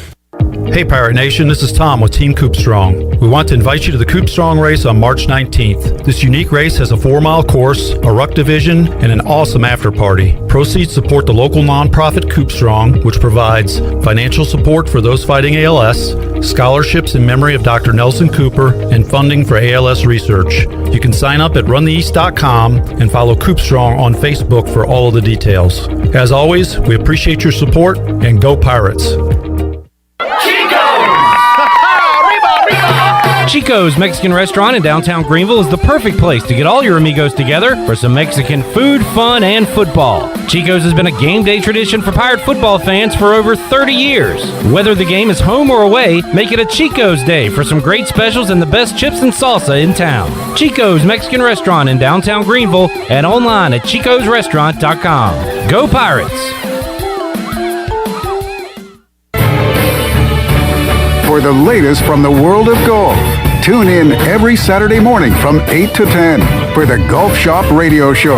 Hosts Mark Greenhelves and Matt Blanchard talk golf from tee to green and everything in between. If you like golf, you're gonna love Golf Shop Radio. Before you tee up, drop on in. Welcome to the Golf Shop. This is former ECU football player Bryce Williams, and you're listening to Pirate Radio, the voice of the Pirate Nation.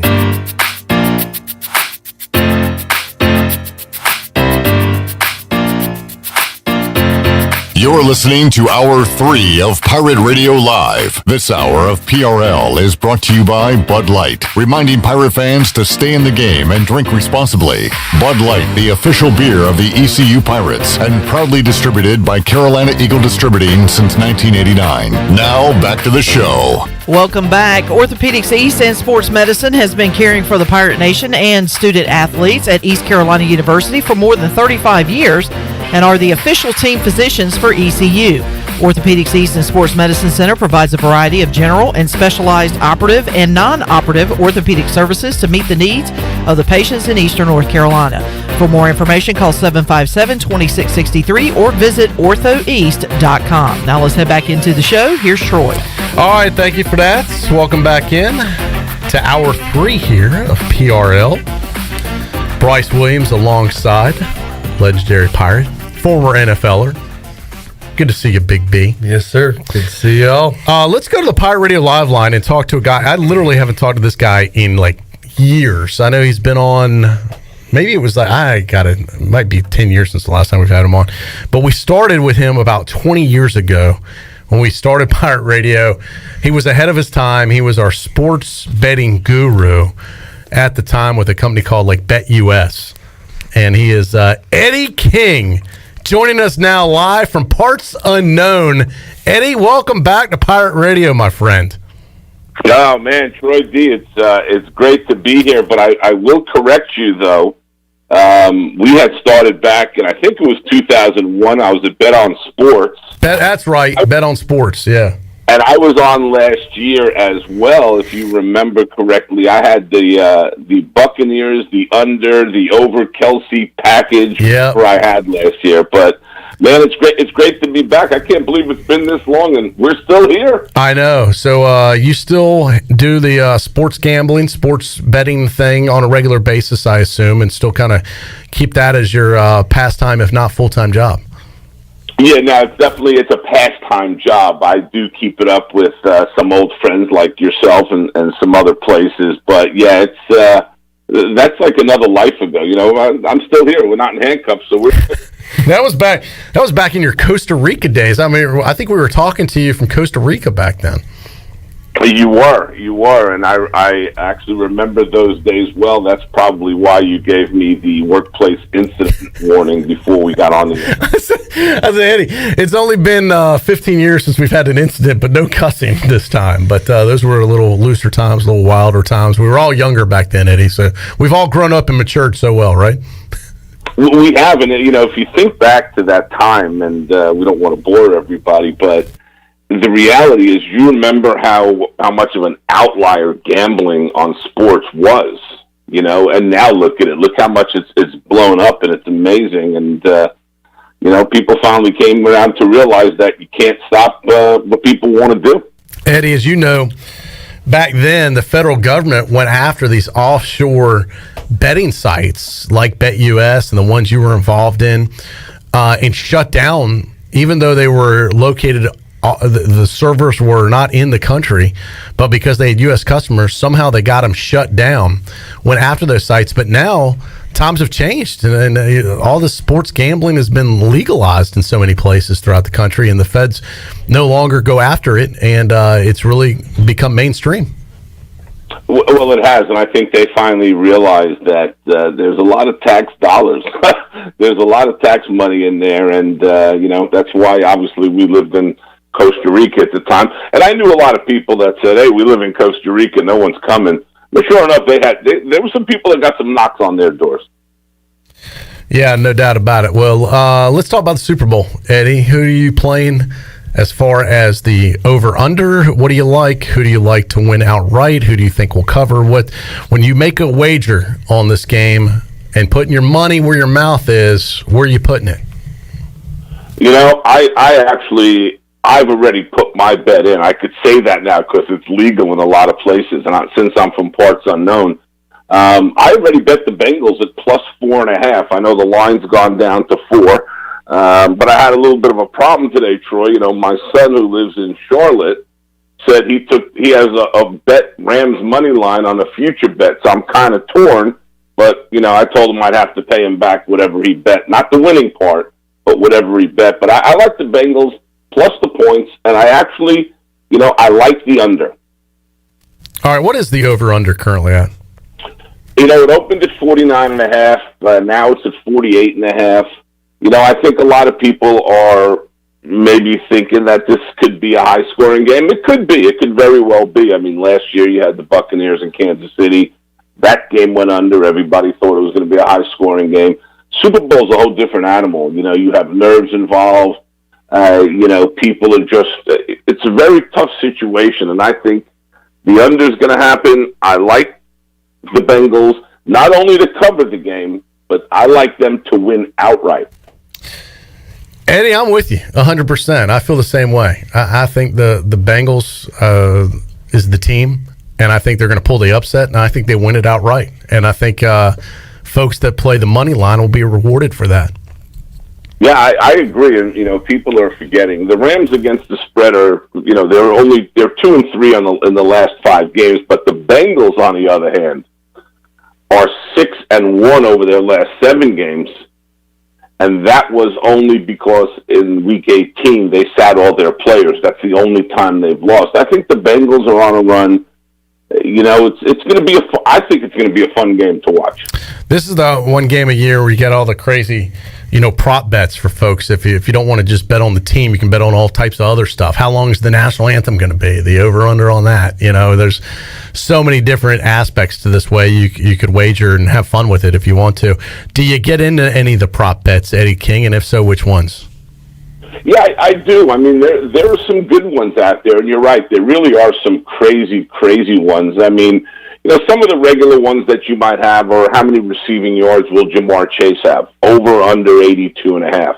Or how many receiving yards will Cooper Kupp have? Over and under 106.5. Now, that's an interesting bet, especially if Tyler Higbee can't play on Sunday. Cooper Kupp, I would say that's a good over bet. How many rushing yards will Matthew Stafford have? Over under 5.5. I think his wife Kelly may have more rushing yards. Wow! By the time the game's over, and I threw that in just for fun. I like that. Yeah. There are a couple of crazy bets. Okay, who will the Super Bowl 56 MVP mention first in his speech? Teammates are minus 125. God is plus 225. Yeah. I'm always going with God on that one. You know, I would have to take God on that one, or what's going to happen to the price of Bitcoin during the Super Bowl? Now that's an interesting. Will it go down? Interesting play right there. So you could not that you bet Bitcoin itself, but you bet on whether up or down on Bitcoin. Right, going up is the favorite. You're betting $125 to win 100. So down, you're betting 105 to win 100. Eddie, so they basically take the Bitcoin price at kickoff, and then as soon as the game's over, what the price is, and whether it's up or down from there. Correct. Oh, that's a unique bet. Yeah, you know that's a good bet. Also, you know, there's a Super Bowl 56 doink prop. Will either kicker hit the upright or crossbar on a missed field goal or extra point. What's that payoff? It's plus 320 if it's yes, so you're betting 100 to win 320. Yeah. And it's minus 475 if you bet no, which I think that's a crazy bet. You're betting $475 to win 100. Yeah, I like the other one. And so all it's got to do is hit an upright some point in the game.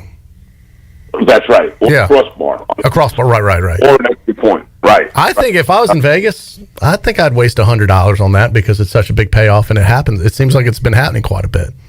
Well, Vegas loves guys like you. Yeah, they don't build those buildings on people that aren't like me. But then you have another one. The Super Bowl 56 sack versus the touchdown prop. This bet I actually like, even though it's a little high on the value's not that great. But what will happen first in the game? A sack, which you're betting 135 to win 100, or a touchdown? You bet 100 to win 105. Personally, I think a sack happens first. Do you? Bryce Williams, what do you think? Sack or touchdown first to happen in the game? I think I'm with Eddie. I'm thinking a sack's going to happen first. Really? I think I'd play touchdown.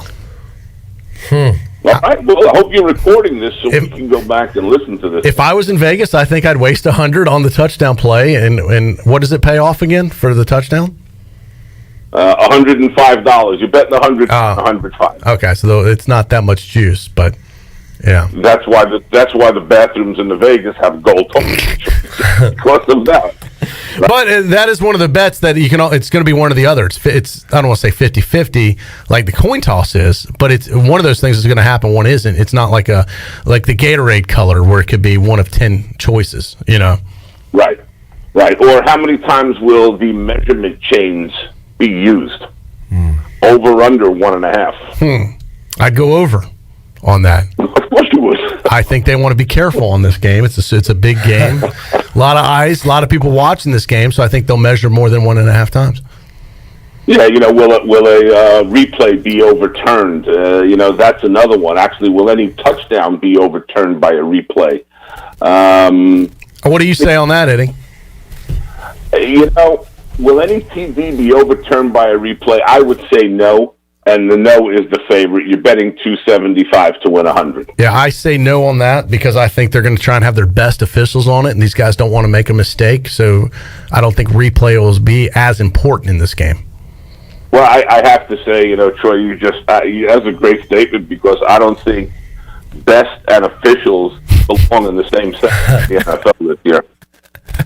Yeah, so that is even the best officials will probably screw it up. So maybe we should go yes on that one.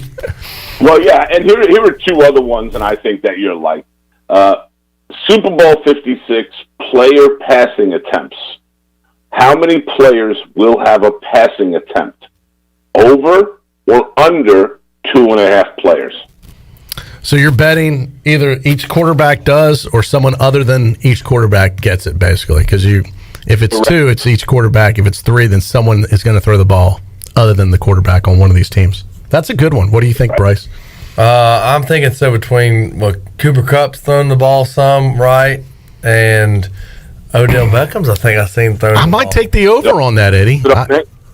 I personally like the over because keep in mind, what happens, God forbid, one of these quarterbacks get hurt? Yeah, then that's a third. You're right. A backup quarterback counts as a third.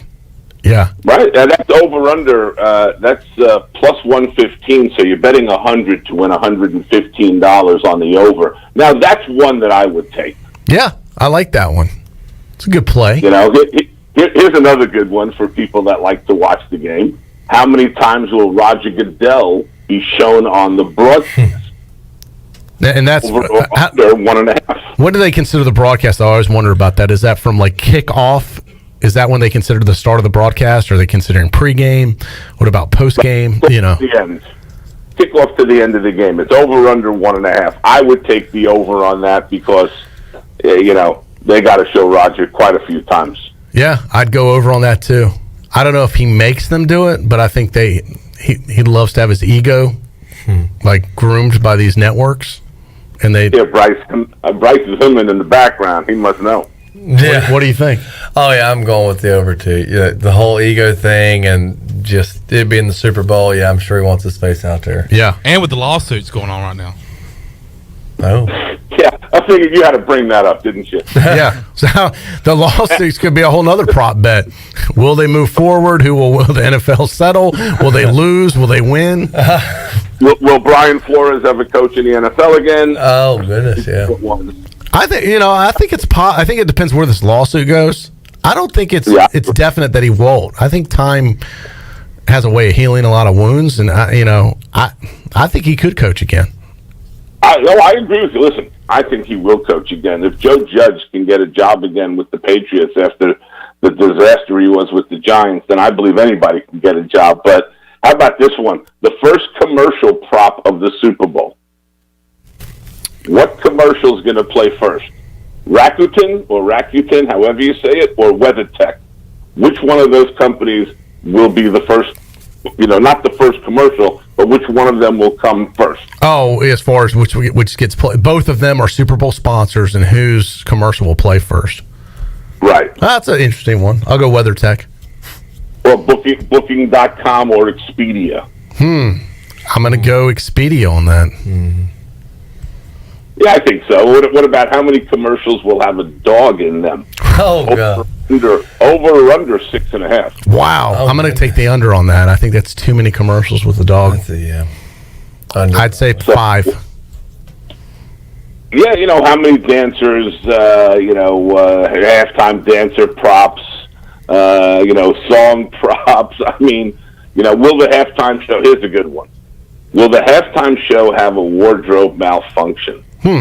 Hope so. Well, if you hope so, you're betting 100 to win 1,000. Wow. Dang. That's a big payday right there. I doubt it because they've got, Snoop Dogg, Eminem playing, Dr. Dre. Those guys aren't going to have wardrobe malfunctions. Yeah. I hope not.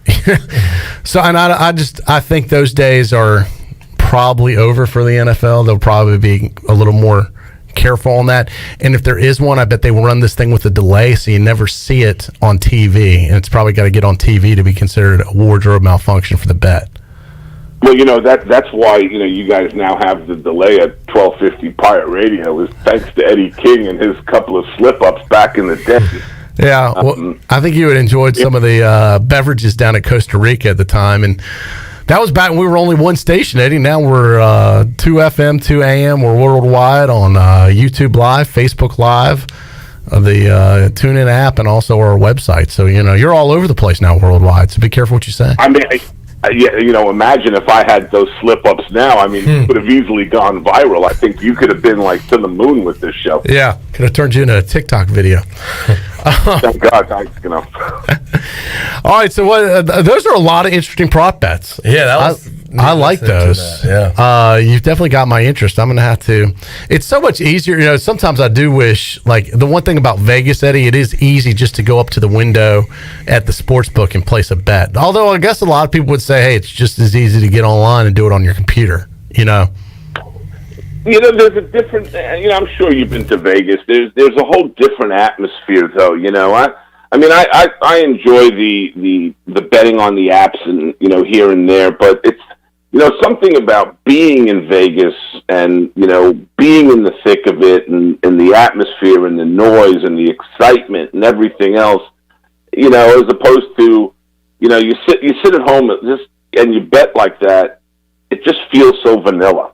Yeah. It's just like a transaction. At Vegas, you get all the excitement, the screaming, the yelling. You're sitting at home in your boxer shorts, you're just yelling at your TV. I mean, yeah, that's great. My TV doesn't listen, but there's just something about being in Vegas. I mean, Vegas is never going to go away. No matter what happens. It also feels, to me, it feels real. You take real cash to the window, you place the wager, you get a ticket, and that ticket could either be worth a lot or worthless. And it means something. I like the transaction part of it. And then you hold on to it and you collect all these tickets and you're checking them. And it to me, maybe I'm old school, maybe I'm the dinosaur, but that's the way I like to do it. No, I agree with you as well. I have a good friend of mine in Arizona that bets on DraftKings. No plug there, but he bets with them, and it's just so plain. You put a bet in, they send you a little thing back, and it's computer screen. I like the old days. You go to Vegas, you got a handful of tickets, you're a loser, you throw them up in the air and you start laughing. Yeah. And they give you drink tickets for a certain number of bets, and you can redeem those for free drinks, which was always fun. Right. And plus, you can go play a little blackjack in the break, or you can always go do something and get some free drinks. But I don't know. I'm with you on that one, Troy D. You got me wanting to go back to Vegas, Eddie. We should do a reunion trip together. That would be some good content right there. I'm in. Eddie, it is great catching up with you, my friend. I've missed your voice. You were a longtime contributor here to Pirate Radio, so we'll have to get you back in the circle here. You got it, man. Hey, listen, it was a pleasure, and thanks for having me on. Bryce, nice meeting you, and I hope you all stay safe and healthy during the apocalypse, and hoo day. Yeah, exactly. All right, stay safe, Eddie. Thanks so much, man. You got it. Take care of yourselves. All right, Eddie King, our buddy, the sports gambling guru. So there, hey, Chandler, a little Eddie King kind of going opposite of, we got Eddie King versus Jeff Nadu, because Nadu said he liked the Rams, right? Yeah. He's been big on the Rams basically all year long. Yeah. Kind of like our very own Clip Brock. I say he's been on the Rams, which he has been on the Rams. He had him as a future a couple of months ago, a month and a half ago, but he's always been a big Matt Stafford fan. He really wanted him in Washington. So kind of two sports bettors. We'll kind see. of going head One's to head. going to be right, one's going to be wrong. We'll find out Sunday. Some interesting prop bets too there, like how many players how many different or people on the field throw a pass. Yeah, a couple new ones I hadn't heard of before. Good stuff by Eddie. All right, let's take a break. We got to come back. We got to get Pirate Radio Outdoors with Big Bryce Williams. Booty everywhere. You've been busy. Booty everywhere. Out there. Before we do that, that music can only mean one thing. What's that one thing? The booty bag. That you almost forgot. 317-1250. 317-1250. We'll open up the phone lines. What do you want? Caller 12? What do you want, Shirley? Caller 10. Caller 10. No, we'll go with caller 10. What do we got in the booty bag, Cheryl? Lunch for two at Tiebreakers. All right. Caller 10 going to win right now. 317-1250. We'll get our winner. And we'll get our Pirate Radio Outdoors report with Bryce Williams right after this. Be sure to check out David Price Construction for all of your commercial or custom residential renovation and building needs. Run by ECU alumni, David Price Construction specializes in commercial projects, maintenance on facilities, and large-scale residential renovations and additions. Proud to be voted the Remodeler of the Year by the Home Builders Association of Raleigh-Wake County in 2018 and Best Business Commercial Remodel Project winner for 2020. David Price Construction, the proud ECU Home Services partner. I can't think of anyone who doesn't love a clean car, but how often do you actually go to the car wash? Does it take too long, or maybe it's just not a very nice place? Tommy's Express changes everything. Our wash is bright, inviting, clean, and fast. I love the flat conveyor belt. So easy to pull onto, much smoother ride, and safer for my car. And when you join Tommy Club, you can wash as often as you like for one low monthly price. I save money and time. We're Tommy's Express. At the corner of Greenville Boulevard and Red Banks Road, Greenville. There's nothing more important than protecting your family. Fire ants can cause painful allergic reactions and even death. Protect your loved ones at home where you should feel the safest. Visit pesttechofgreenville.com to learn of our once-a-year treatment to guarantee you stay fire ant free. Tested and proven effective by your Eastern North Carolina exterminating professionals at Pest Tech of Greenville. Mention the crying baby for an extra 10% off. Pirate fans, the 2022 football season is going to be one for the record books. East Carolina is coming off a 7-win bowl season, and 2022 is shaping up to be even better. The Pirates need you to pack Dowdy-Ficklin Stadium this fall with a great home slate that includes in-state rival North Carolina State. The American Conference schedule features home games against UCF, Memphis, Houston, and Navy. Season tickets are on sale for as low as $125. Get your tickets today by visiting ECUPirates.com. The best burgers around. Everyone loves a thick, juicy, and fresh burger. Tiebreakers in Greenville, plus the all-new Tiebreakers in Winterville, do real burgers better than anybody. So don't just go to any burger-themed restaurant chain. It's time to break the chain and eat local. Tiebreakers, real burgers at its best. Everybody loves burgers. Hey Pirate Nation, this is Scott Harris with RE/MAX Preferred Realty. I've been in Greenville over 25 years. I'm a proud graduate of ECU. If you're looking to buy or sell a home, then give me a call today and let me help make your real estate process fun and easy. I keep it simple and explain the process every step of the way. My goals are your goals. There are no long-term contracts, and you always deal with me from start to finish. The right home starts with the right agent. Call me, Scott Harris, at 347-1857. Go Pirates!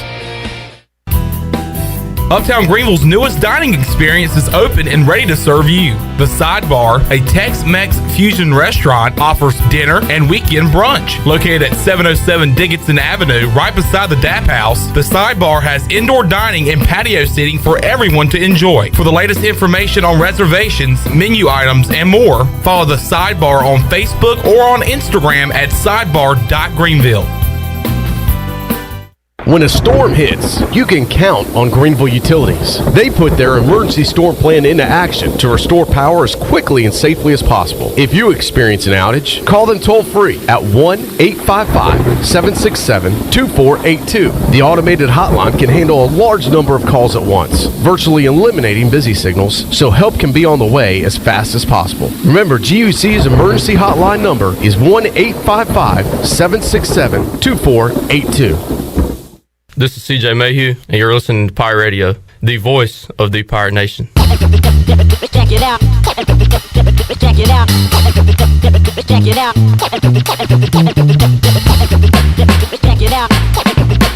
Check it out. You're listening to Hour 3 of Pirate Radio Live. This hour of PRL is brought to you by Bud Light, reminding Pirate fans to stay in the game and drink responsibly. Bud Light, the official beer of the ECU Pirates, and proudly distributed by Carolina Eagle Distributing since 1989. Now, back to the show.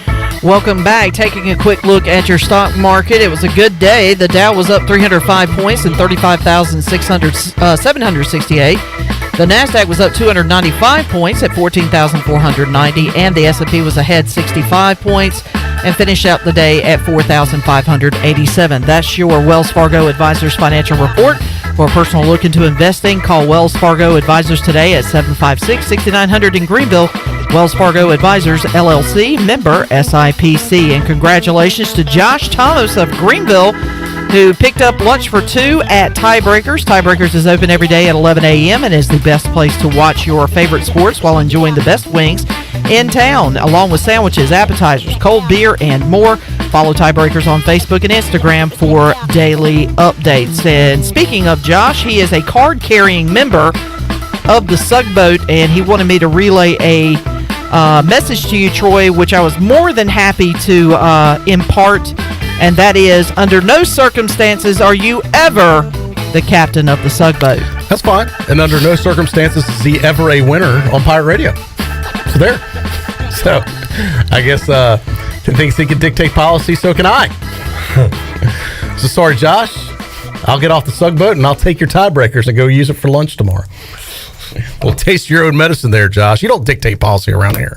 Nice try. But there can only be one captain today. He is a member on the Sugboat. As we brought the Sugboat back. Toot, toot. Oh. Sug. Turn the reins back over to Clip tomorrow. God willing. All right. Let's go outdoors. Yeah, let's go outdoors. Hit it. Already. Dang. Sure enough. I joked earlier. I said I love the way you text because you text like you talk. I was reminding you to come in today, and you're like, "Yes, sirree." It's like God, I'm about to drop my phone. Oh yeah. All right. So what happened this week? Were you outside? We've been out there. We went fishing on. We talked to me Wednesday on live action on Wednesday and fishing there. That we got that covered. That wasn't all that. But Sunday went back out with another buddy, sort of same area, trying to figure them out. Or you inshore? We're inshore. Yeah, we're in the Pamlico. Okay. So. Fishing, like I said, for that elusive speckled trout. This time of year, normally you think they're in deeper water because the sun warms up the muddy bottom and they're down there a little deeper. And so we were fishing deep holes and here and there, and we were like, what in the world? Like, we can't catch anything. Well, we're just going to go up on this flat. Sun's peeking up, water's a little more shallow. And sure enough, we got on fire. We were on fire with them for about 45 minutes to an hour. Was able to catch some good trout. My two buddies that were on the boat, they did catch really good trout, like a 25, some 22-inch trout. Unfortunately, I was just shy of that because it did tail clip to 20. When you get a trout 20 inches or bigger, I mean, it's a pretty good deal. It means, You didn't get skunked? Did you? I didn't get skunked by no means, but I did catch several trout, good size, like 18, 19, 17s. But that was for about an hour. They were on fire, just going back and forth across the bank. But after that, it kind of slowed down. But it was a good day on the water. Still cold. I'll be ready to get a little more warmer temperatures. You know what's amazing to me? I was thinking about this listening to you. If you're a hunter or an outdoorsman living in Eastern North Carolina, it's like you can hunt turkey, you can duck hunt, you can deer, you can go fishing inshore, you can deep sea fish. I mean, you've got just about every type of outdoor hunting and fishing experience you can have just in Eastern North Carolina. Oh, by all means. This is like God's land. Yeah. Oh, it really is. I used to be because there's a lot of other parts of the country you may only be able to do one of those things. Right? Yeah, I mean, for sure. Back home in Winston, the central part of the state, we have the lakes. And my buddy jokes to me, my buddy Hudson. He back before he was at the beach a little while before me, before I moved here. I was like, nah, man, I like fishing in the lake. Bass fishing, catfish, and all that. And now, I mean, I kind of jokingly stick my nose up to fishing in the lake now because, I mean, fishing. Beneath you. Yeah, I mean, fishing here is unreal. All right, we're out of time. Right. Great to see you, buddy. Yeah. Thank you for being here, Bryce Williams. Thanks to Eddie King, who was also here earlier. Thanks to Jeff Charles, who was a part of the program today. Thank you, Jeff Nadu. And thank you for listening or watching. It's been a lot of fun hosting these last 3 days. Clip should return tomorrow. And I'll probably see him again tomorrow in hour 3 as we return with touchdown Tony Collins. Shirley, thanks to you. We'll hug it out later. You're great as always. I'll buy you some pretzels and we'll make up. Chandler, thanks for your support and assistance. CJ, appreciate what you do. For the entire crew here, until we greet you next time with another episode of PRL, I'm Troy Dave. So long, everybody. Thanks for listening to Pirate Radio Live, an exclusive presentation of the voice of the Pirate Nation.